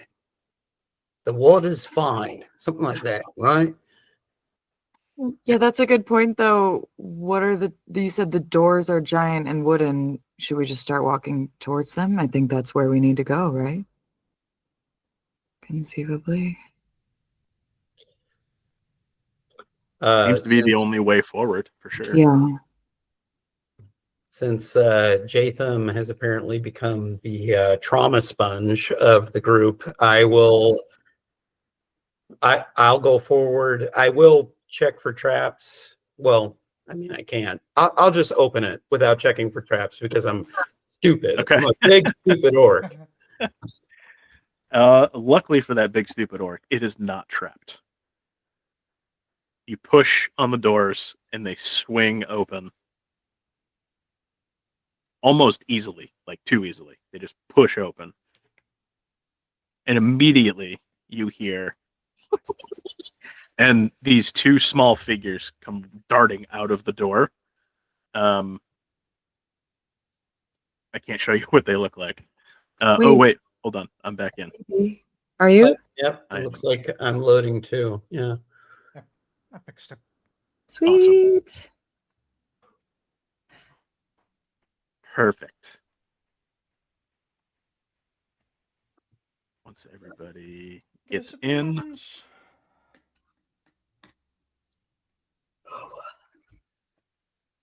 they will activate.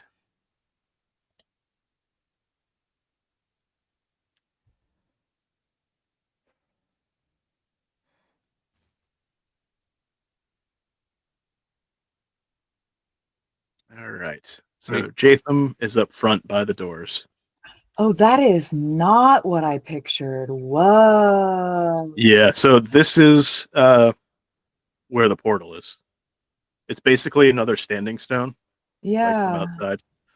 And then there's like stairs that slope down towards the door, and this is all ironwood, but it's been carved into the shape of a large flower blossom. Wow. And these are the stamens that stretch out towards the stone. So Jaytham is up here by the doors, and as soon as they open, these two figures are giggling gleefully, and they run by you.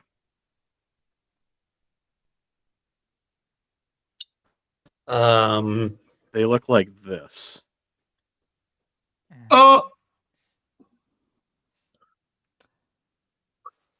I am going to try and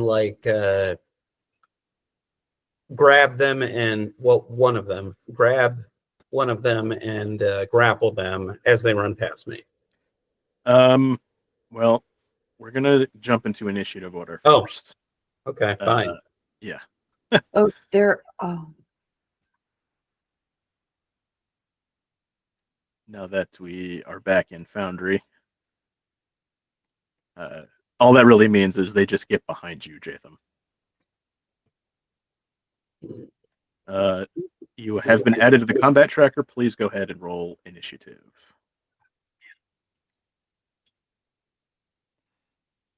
I really don't want to fight him. I was hoping that we could be friends. we took a long rest, right? Yes. We did. Oh, we should do that, huh? Oh, yes. On your sheets, since we were kicked out before you could do that. I need my spells. Oh, Ingrahild is not here with you. Let me remove her. Let me just really quickly shuffle my spells. Oh boy. Since you leveled up, but we don't have your sheets ready yet, this is going to be pretty arbitrary at the moment. Between now and next session, when we level you up, your sheets will be active. So, and I'll go one step further. You'll get your spell slots back that you used today, or right now. This is the only time I'll be that nice. You're welcome. Wow. So that means cast all the spells right now. Cast all your is what I'm spells. hearing. We're going to begin the encounter. It is mysterious creature number 1.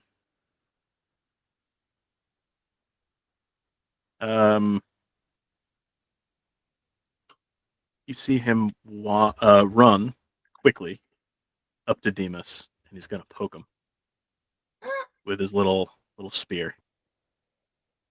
It's more of a claw, but It's on the end of his arm, so it looks like a spear. It is in fact a claw.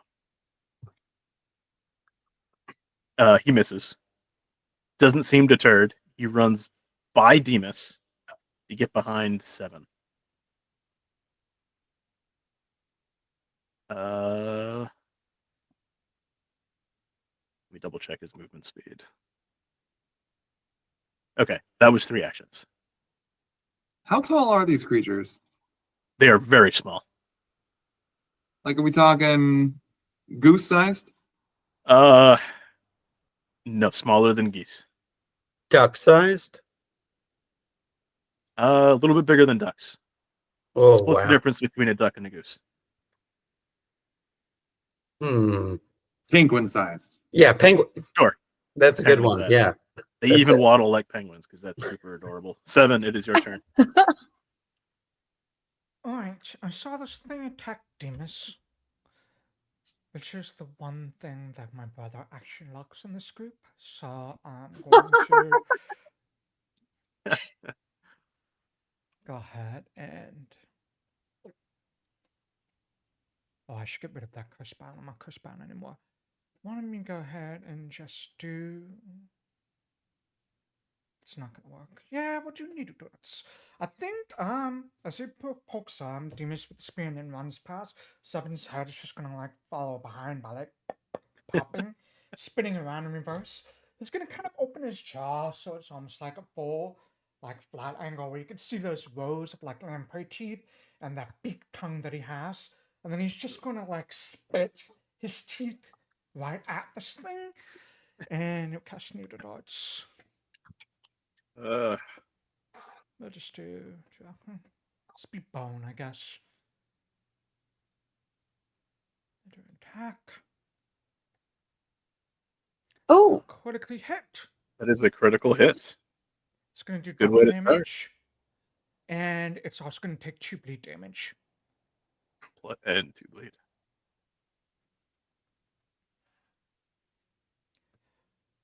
That's 20 points of damage. And then 2 bleed. Yeah. I think you can drag that little bleed icon right onto him. Oh, I That's sure in can. yeah. And that way it'll automatically alert when it turns up. I like it. Now, because it is bleeding, I'm gonna follow that up with the second spell. And I'm gonna cast Horrifying Blood Loss.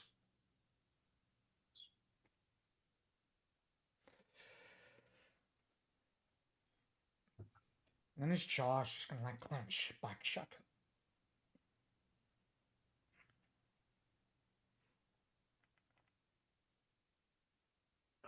He rolled a 20 exactly, so he succeeded.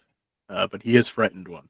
I think what really frightens him about this is that he doesn't even have blood, so he doesn't know where the blood is coming from, and that kind of freaks him out a little bit. It's sap. It's sap. Yeah. oh, It's red ooh. sap. He's like, that's not right. And that's all 3 of my actions. 2 action spell and 1 action spell. All right. Next up is the other Twigjack.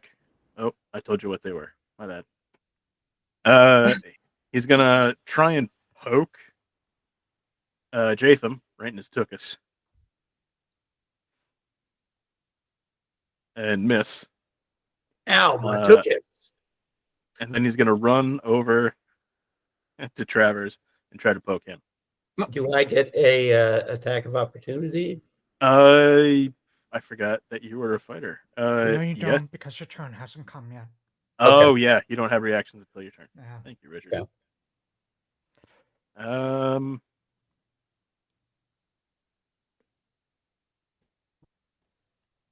Natural 1 on Travers. That is a critical miss. Jaytham, it's your turn. Okay. First action. 1, 2, 3, 4, 5. Does this put me into flanking range? Sure. Okay. Second action, I would like to try and grapple it. Let me put him off guard for your roll. There you All right.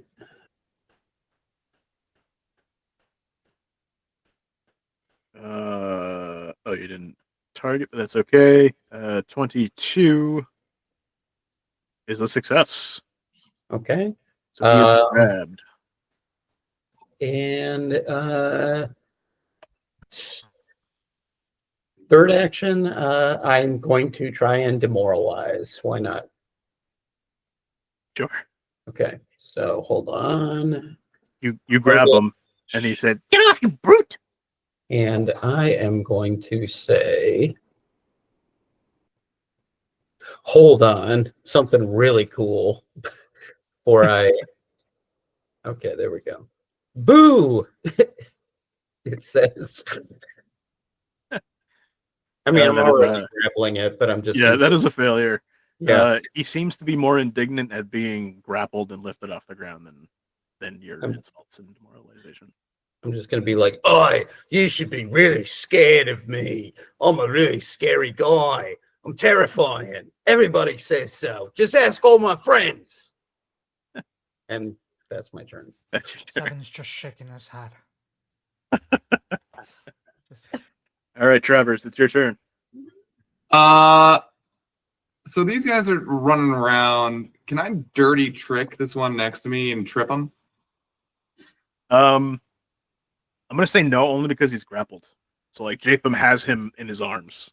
Oh, it's the same one? Oh. Yeah. Yeah. Oh, I apologize. Can't really trip him if he's being held. It's gonna be tough. Jaytham's holding him like here. Yeah, I mean he's like he's got him up off the ground because of the size difference. There's no way he could just hold him in place. He'd have to pick him up. Got it. I'm going to draw my sword. Yeah. I'm going to do a bon mot and say something super cool like looks like I'm going to put 10 pounds of whoop ass in a tiny twig monster. I almost want to make you roll with disadvantage, but I won't. Go ahead and roll. Thank you. Thank you. Remind me after this. We really need to workshop that. I think it could work. I'm not saying it's bad. Jaytham, what was your demoralize action? What did you say? Something like, "Hey, I'm a big, strong guy. You should be afraid of me. You know what? We have bigger fish to fry right now." Don't worry. Oh, I success. Wait, did I? You did roll, however, I didn't target him, did I? You didn't, but that is okay. That is a failure. It is not a critical failure, unfortunately, because the It critical says your failure clip says the is clip is atrocious. atrocious. It is just a regular failure. It's just two idiots talking to this thing, trying to That wasn't insult him. scary at all. Why didn't you tell him that you were a really big, scary monster? I'm just gonna That's hold on you. That's your fault. So that was two actions. You still, even on a failure, it says you still gain panache until the end of your next turn. So, heck yeah, hey, Jaytham, I gained panache on that. I'm gonna hold my action in case he gets free. Okay. Esther, it's your turn. Okay. So I am going to say to my friends in a courageously inspiring way, they must be the guardians of this tomb. You can hold them off. I'm so inspiring today. Whoa. But the reason that I'm saying that specifically is because I'm not going to help hold them off right now. I want to hang on. I know it's annoying, but I do want it to be sparkly. Okay. I am going to cast Translate. and try to read the druidic that is written above the doors to this tomb before I go attacking these creatures. Sure. Did it go? Yeah, it went. Yes, it did. Oh my gosh, for an hour. All right. Let me find. There it is. So you cast that spell, and all of the letters begin to like move around and slide around and change shape into a language that you understand. And it says, "If you seek peace in nature, welcome. If you seek anything else, beware the wrath of the Vault of Thorns." I say that out loud. I say, if we seek peace, if we show them that we're peaceful, I think they'll let us pass. This says, and I read that off to you. It says, if you seek peace in nature, welcome. And if you seek anything else, beware the wrath of the Vault of Thorns. And that's probably too much even speaking for my turn, but those were all of my actions. Okay. We are back to the top of the round. It is the creature by 7 who is bleeding. He's gonna say, "So long," and he's gonna jump into the portal and disappear. Ooh, I was worried about that. Ooh. Yeah. So he is gone. What have we 7. unleashed? So far, it's just the one creature. Oh no. Oh my god. Tell Ingerhild not to get him wet or feed him after midnight.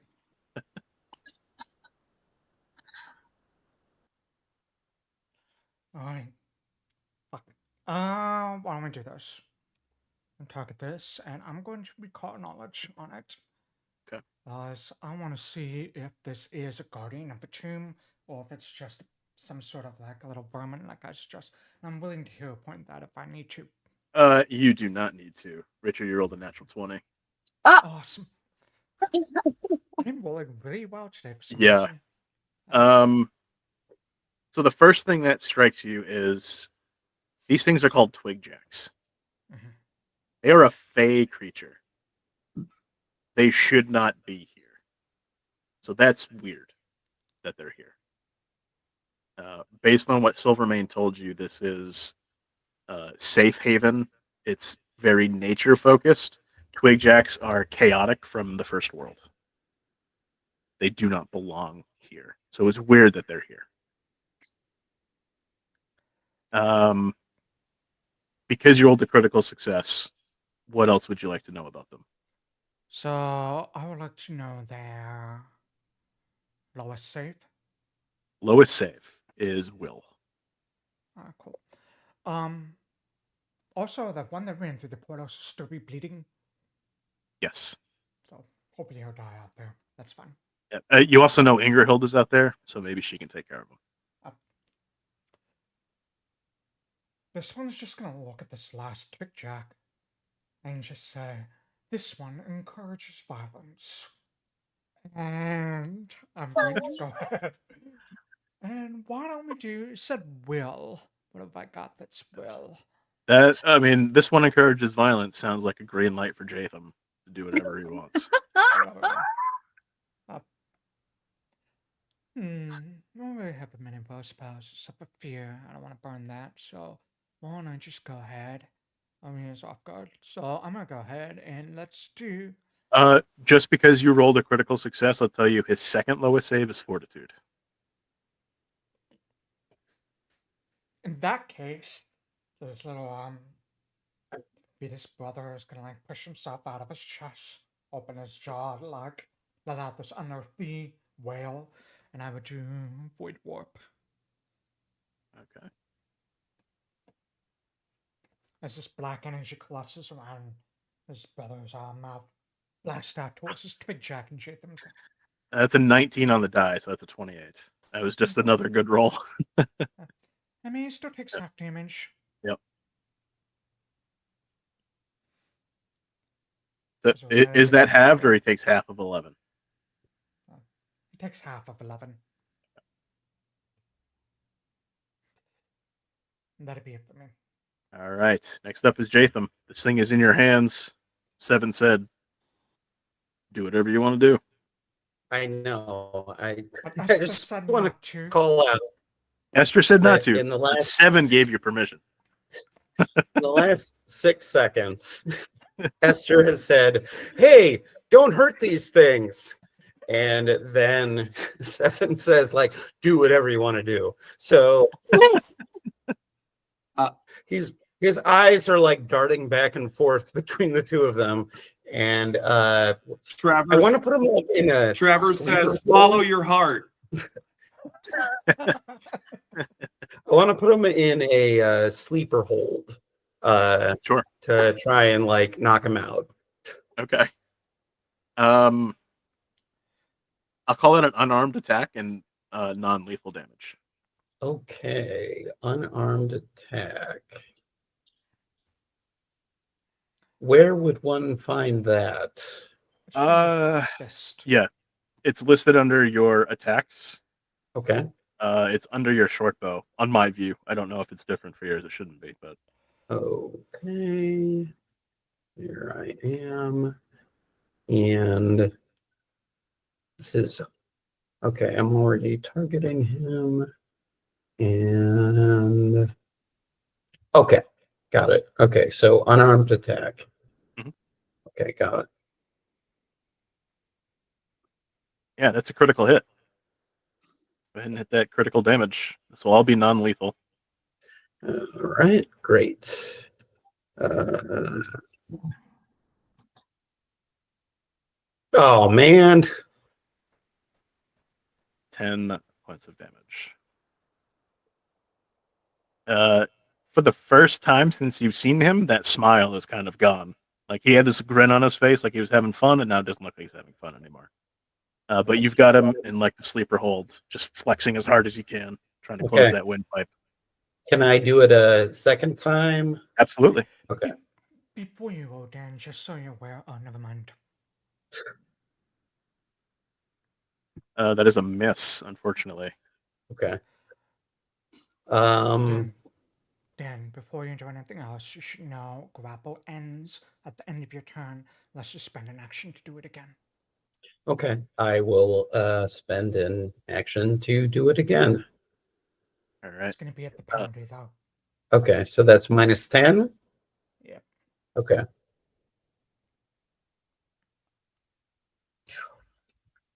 That is a failure.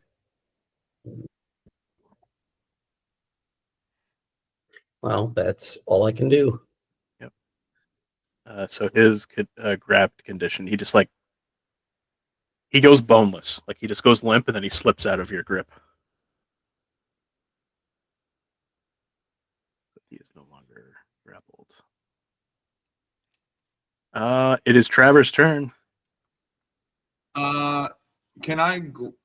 Do I have to sheathe my sword before I grab him? No. I grab him. Yeah, he's small enough that I'll say you can use one arm to try and like bear hug You him or only something. need one hand free to grapple anyways, so. I will target, I think. Let's target. And then there will like a grapple or something. Yeah, if you open your basic action macro. Yeah. Grapple. Oh, +0. Let's try it. Ooh, that is a failure. No. I don't want to kill it.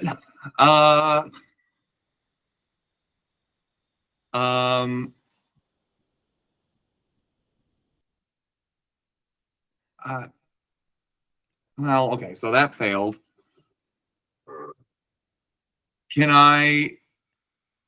Would unarmed attack be non-lethal? You can always designate non-lethal. I believe there's a penalty, but I don't remember. All what it is. unarmed attacks are non-lethal, no matter what. Oh, okay. Yep. Can I Unless kick it? you're a monk. Yeah, absolutely. Great. So I'm under attacks. Unarmed attack. Do I do map? Yes. because the grapple check counts against that. So it would be the second one. Oh my god. Oh, that is a miss. You try to kick him, and he just sort of like matrixes under your foot. Oh my god. All right. That is 2, I believe. You have one more. I'm gonna further damage his will by doing a bon mot. Okay. And it's gonna be a doozy. It's gonna be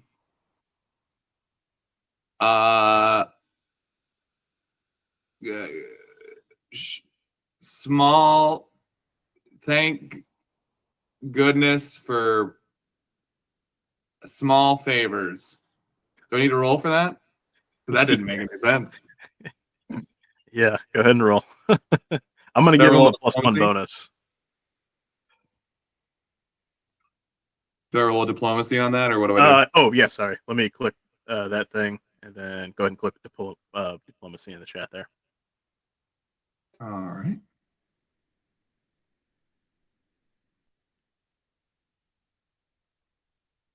That is a success. So you gain panache again, and this guy is affected. Well,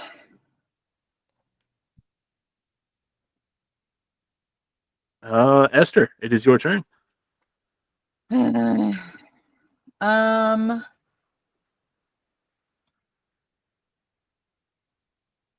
The problem is translate doesn't also allow me to speak unless I had heightened it. Just to be clear, you heard these things speak common. They spoke common. Yep. I wasn't sure if that was just you. No, they specifically said things in common. Okay, they did. Yeah, They did. and I don't know if Seven said it out loud to everybody, but they don't belong here, so you're not. I would say that. All he said was this one encourages This encourages violence. 'cause violence. it might be more fun Oh, playing." gotcha. Okay, so you wouldn't know that. I think I'm gonna use my first action to move. 5, 10. I want to look. Oh, it's too far. I'm gonna look through the doors a little bit more in Sure. this. What's going on in there? So you see a 15-foot wide bridge that spans this chasm ahead of you. Uh-huh. It looks like there's more doors on the other end of this bridge. And then from your vantage point, you can't see directly down below the bridge, but as you're looking out and in the distance down this way, you can see what looks to be extremely lush foliage and exotic plants. Do I hear some? Below the bridge? Do I hear sounds of life? Yes. Insects, birds, animals. Also, is there sky above us or are we underground? That is a good question. Can you roll? What would knowledge planes be in 2nd edition, Richard? That would be probably either nature or arcana. Okay. Roll. Actually, you have a +0 to both those, so it doesn't matter. Can I which do one you bardic lore? roll. Yes, absolutely. Yeah. Oh, I maybe should have done that privately. Sorry, I rolled That's okay. crap. So you're definitely outside. Okay. But you're not 100% sure what exactly is going on. But like you can see the ceiling is made of these same twisted brambles that you saw outside the flower door. It's just all like interwoven above you, and you can see direct sunlight above it. Kind of peeking through everything. So it couldn't be lighter in here. It's extremely bright. Same as it is it the same where we are now, or? Yes. Okay. Yep. Interesting. Oh, okay. All right. Great. I'm wrapping my mind around it now. Okay, I think then I will, because I don't really want to participate. But I will keep going with the courageous anthem just to make sure that nothing super bad happens to my friend. So that's my second action. And my third action, I'm gonna throw to Demas and I'm gonna say, Demas, fetch. And I'm gonna get him to go over to this guy Mhm. and try to grapple him in his mouth. Can I get him to fetch the stick? Absolutely. I love it. Okay. It would be in athletics. Actually, you might be able to use the basic action macro with Demas if you target him and then click the macro, I think I or do if have you him. click his token. I think I targeted him just a second ago, or so many windows open. Yes, I have him targeted. Okay. And then if I choose grapple, you said? Yes. Yep. Here we go. Oh yeah, that's definitely not Esther's grapple. Whoa! Oh yeah, Ooh. that is a success. He has been grabbed. Demas has fetched that stick. I think that's both of his actions though. So that's Yep. Does it still end at the end of his turn, or that's still Next round. next round? Okay. Unless you tell him to spend an action to try it again. No. Yeah. Okay. 7, it's your turn. Was that a success or a critical success? That's a good question. I didn't see. Oh, because she didn't target him. That would be. I thought I had to have Demas targeted. That's okay. That is not a critical. Okay, dang. It's hoping for a critical. More fun. Alright. In that case, it is currently grappled. I'm gonna walk up. Seven's gonna walk up. And he's just gonna see this twig thing in Demas's mouth and say, "You do not belong here. This one bids you a good day." I'm just gonna reach out and try to pull all of his bark off of him. I'll cast Lens. Okay. Let's go ahead with the attack. How many hero point this? Sure. We're near the end. You may as well. God damn it. Same roll. Same thing. No. No, Demas, drop it. Drop it, Demas. Open your mouth, Demas. In true dog fashion, he begins chewing faster and trying to get his head away from you. That was all 3 of my actions. I moved to action spell. Yep. Okay. It is the Twigjack's turn. He's going to try and escape. Bite my wooden ass. Do I gotta roll something or? Nope. I need him to roll escape. He fails. He's gonna try it again. That's a success. Because I had targeted Travers for some reason. You still targeted Travers. Yeah, I don't know why it's doing that because I don't have Travers selected. Huh. Oh, I do actually. My bad. I forgot that I tried to change it and it didn't work. What is Demas's DC? No, those are failures. I mean, he's obviously going to try it again at its lowest.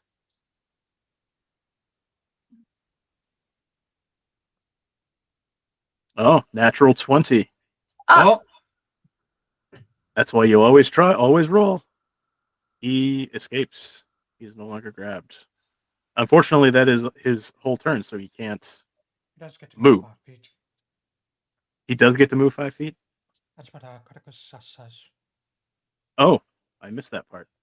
All I saw was the green and got happy. He's going to move over here then. And I told you that because I know that was going to trigger. Jaytham. I tricked the GM. Did you or did you trick the twig jack? Both. Oh, All right, you beat me. Jaytham, go ahead and roll your attack of opportunity. Okay. Can I use a grapple as an attack of opportunity? That's I actually a don't know. good question. I don't know. You know what? I'll just like do non-lethal damage. Whatever. I say we keep this guy alive for as long as possible just to hear Michael keep doing the Twig Jack voice. Okay. Okay. Strike. oh, That is a hit. Okay.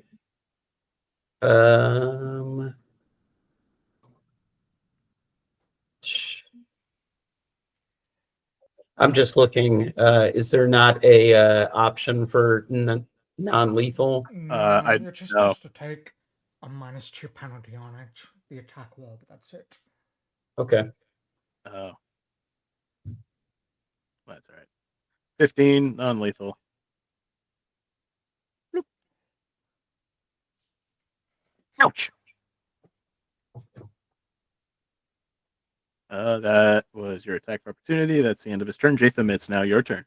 Okay. Now I'm gonna try and grab him. Sure.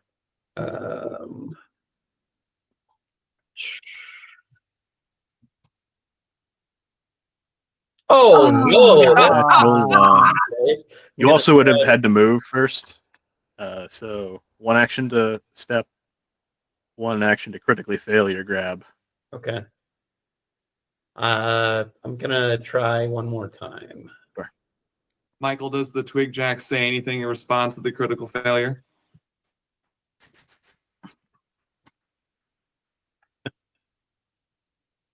Loser. Do I click the -5 or the -10? The -5. Okay. Oh wait, I'm sorry. I wasn't looking. Whatever the second button says. Yeah, the -5. Okay. Oh my god. What a slippery little goblin. Missed me again. All right, that's it. That's all I can do. All right, Travers, it's your turn. I try to grab him. Okay. Grapple? Yep.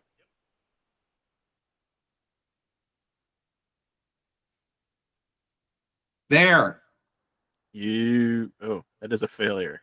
What? But DC 19. Oh my god.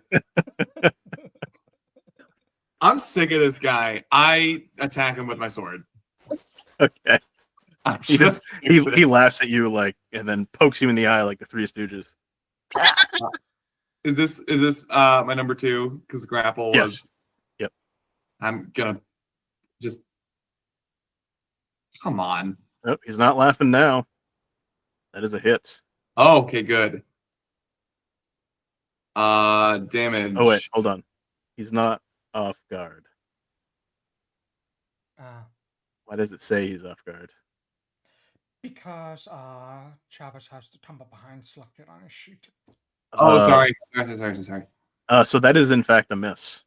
Yeah. Because his AC is also 19. But you do have hero points if you would like to re-roll that. No, I think I used them. Oh, did Both you use of them all? Oh, I had 2? Yeah, you get 2, 1 per break, 1 per half. Well, you used one before. Did you use the second one after break? No. No. So you do have one. Reroll. Let's do it. I can't reroll using hero point. That's so weird. I'll click it for you. That is a hit. No, because it's still off guard. Well, it's a 19. His AC is 17. Oh wait, no. His AC is 19, so that would hit. Okay. So I Go hit ahead. damage? Yeah. Just kill him. 12 points of damage. So this thing laughs at you pokes you in the eye like the Three Stooges, and you stab him through his like wooden face and neck, and he dies. He dies laughing. That was a little extreme, wasn't it? In the eye.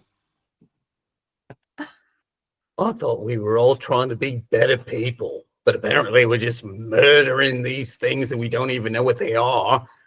Oh, I'm sorry. I was just watching you three stooging your way trying to grab this guy. Excuse me? Three Stooges? If anything, I'm Harpo Marx. He is an agent of chaos. Oh my god. As for these things, they deserve to be put down. They do not belong here. They are abominations. They are called twitchjacks. Yeah. Jaytham. He said violence is the answer, or whatever he said. Look, bro, Oh. I'm trying to work with you. Just tell me what you want me to do. I'm trying to get on your good side here. And I feel like I've been very vocal about that. Are you talking to me or Seven? I'm obviously I'm talking to the needle teeth creep. Again, are you talking Sorry, to me or Seven? Shoot, I shouldn't have said that. I'm sorry. This one has heard worse things from better people.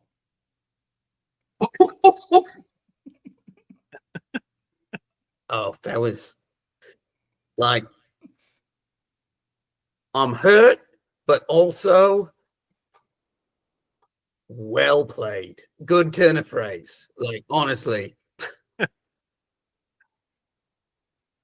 I'm just going to go away and sulk and think of a really good comeback.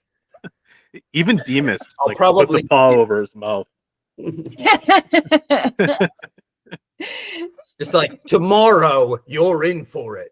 Let me be sure about that. This one waits eagerly.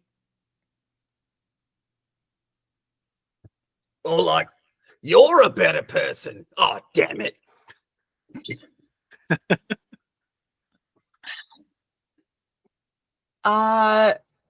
Meanwhile, I am looking through this door. I kind of am just gonna go through it just to like see what it feels like inside. I just feel drawn to go through. I like look over my shoulder and I say, "Are you coming with me?" Or This one will follow. This one is grateful for your friendship. I walk behind. I follow. I take the twig and I wipe it off the rapier and I sheath it and I follow. Well, as long as nobody's going to yell at me, I suppose I'll go. Does Let's drag you Demas pick guys. up the twig jack? You know, like I was gonna Ooh. say I kind of thought that he would go back and pick up the dead twig jack and just like carry it with us. Yeah. My dog does this on walks all the time. He'll pick something up and just carry it in his mouth. Yeah. So he picks up the Twig Jack's body corpse and just trots over, just hanging from his mouth. You find yourselves on a 15-foot wide bridge, wooden bridge, that overlooks an exotic garden far below. The air is as hot and humid as it was outside. There's a powerful stench of overripe vegetation that wafts through this massive domed chamber. The ceiling overhead is a complex series of star-patterned glass that magnifies the rays of the sun directly from above. At the far end of the bridge, interwoven branches form a doorway. And much like Tara, when you asked, is there any noise in here? Yes. Insects, birds, animals of all kinds Could you please roll nature? Anybody can. You're all in here. You can all roll nature if you choose to. Demas? Can Demas roll nature? Sure. He won't be able to convey what he knows. But I'll be able to know if he knows. I don't have nature, but I have survival. Yeah, go ahead and roll survival then. That's Okay. fine.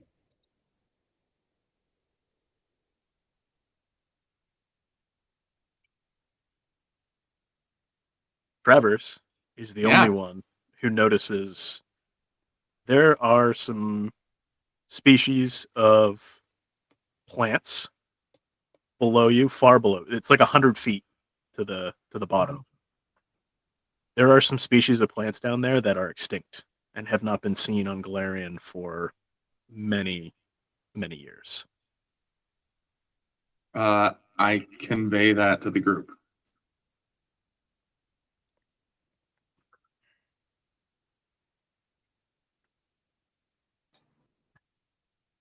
So does that mean that we have traveled back in time? Well, Esther failed this check, so she can't do it again. That but- was Demas. I didn't try, but I'm not proficient in nature or No. From to answer Oh. his question, you failed the check to know where you are. Oh. Yeah. So Um, if the others would like to roll Arcana or Nature, I'm gonna roll recall knowledge to pick. Do I have to roll nature again? don't worry about it. Okay. Richard rolled very well. I feel like I know what this is, but I want. Everything's coming up, Richard. So going through this portal, Seven knows you're no longer in Galarian. You are on a different demi-plane of existence. With your roll for both Arcana and Nature, you can feel this sort of permeating presence in here, as if time is standing still. There seems to be some sort of an aura within this vault that is preserving all organic matter. You instinctively know that at no point during your time in here do you need to eat or sleep or drink. You're all organic matter, your body will nourish itself. You do still need to sleep to recover spell slots and stuff like that, but or not necessarily sleep, but long rest. But you do not tire, you do not fatigue, you do not become hungry while within this vault. So, just to clarify, so it's basically like our, not to use this phrase, but the biological clock, the organic process of aging is stopped. Yes. And we know that. Seven does. Seven knows that, yeah. Okay. Seven looks very, very, very uncomfortable as all of this knowledge washes over him. This one does not like this place. Why? What's the problem? Things do not age here. Things do not die. This is an abomination. Life is a cycle. Death is an inevitability. Everything dies. And here they do not.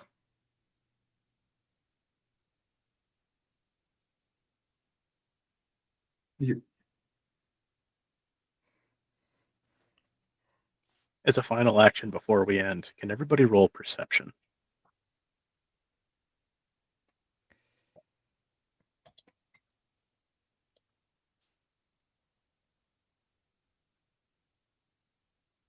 Sorry. Oh, I rolled as Demas. Oops. That's fine. Oh, I guess he probably has better perception than I do anyway.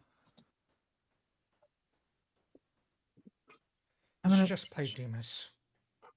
honestly, yeah. Who You cares are about Demas Esther? instead now. I'm Demas again. I didn't mean to do that. I don't know what's happening. I'm only Demas. Oh, no, never mind. I do know what's happening. That's fine. Just take the first one. Ignore me. You both, both of you, as well as everybody notices. Well, let me actually roll as Esther and see what happens. Maybe not Esther. Okay, so Esther doesn't. Okay. You see these tiny creatures that look like this. Ooh. Oh, Don't like They- that. They appear to be No. fairies about 2 feet tall with insectile wings, large eyes, and bulbous heads. They've got these like ram's horns coming out of their skull. They fly directly towards you. And that is where we're going to end for tonight. Wow. They just appeared out of nowhere.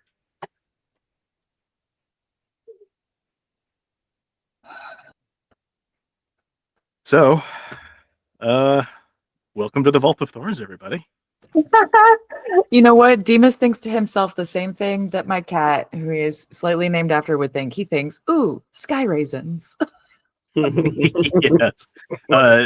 Demas might think about dropping the dead twig jack for a bite of these things. They're Yeah.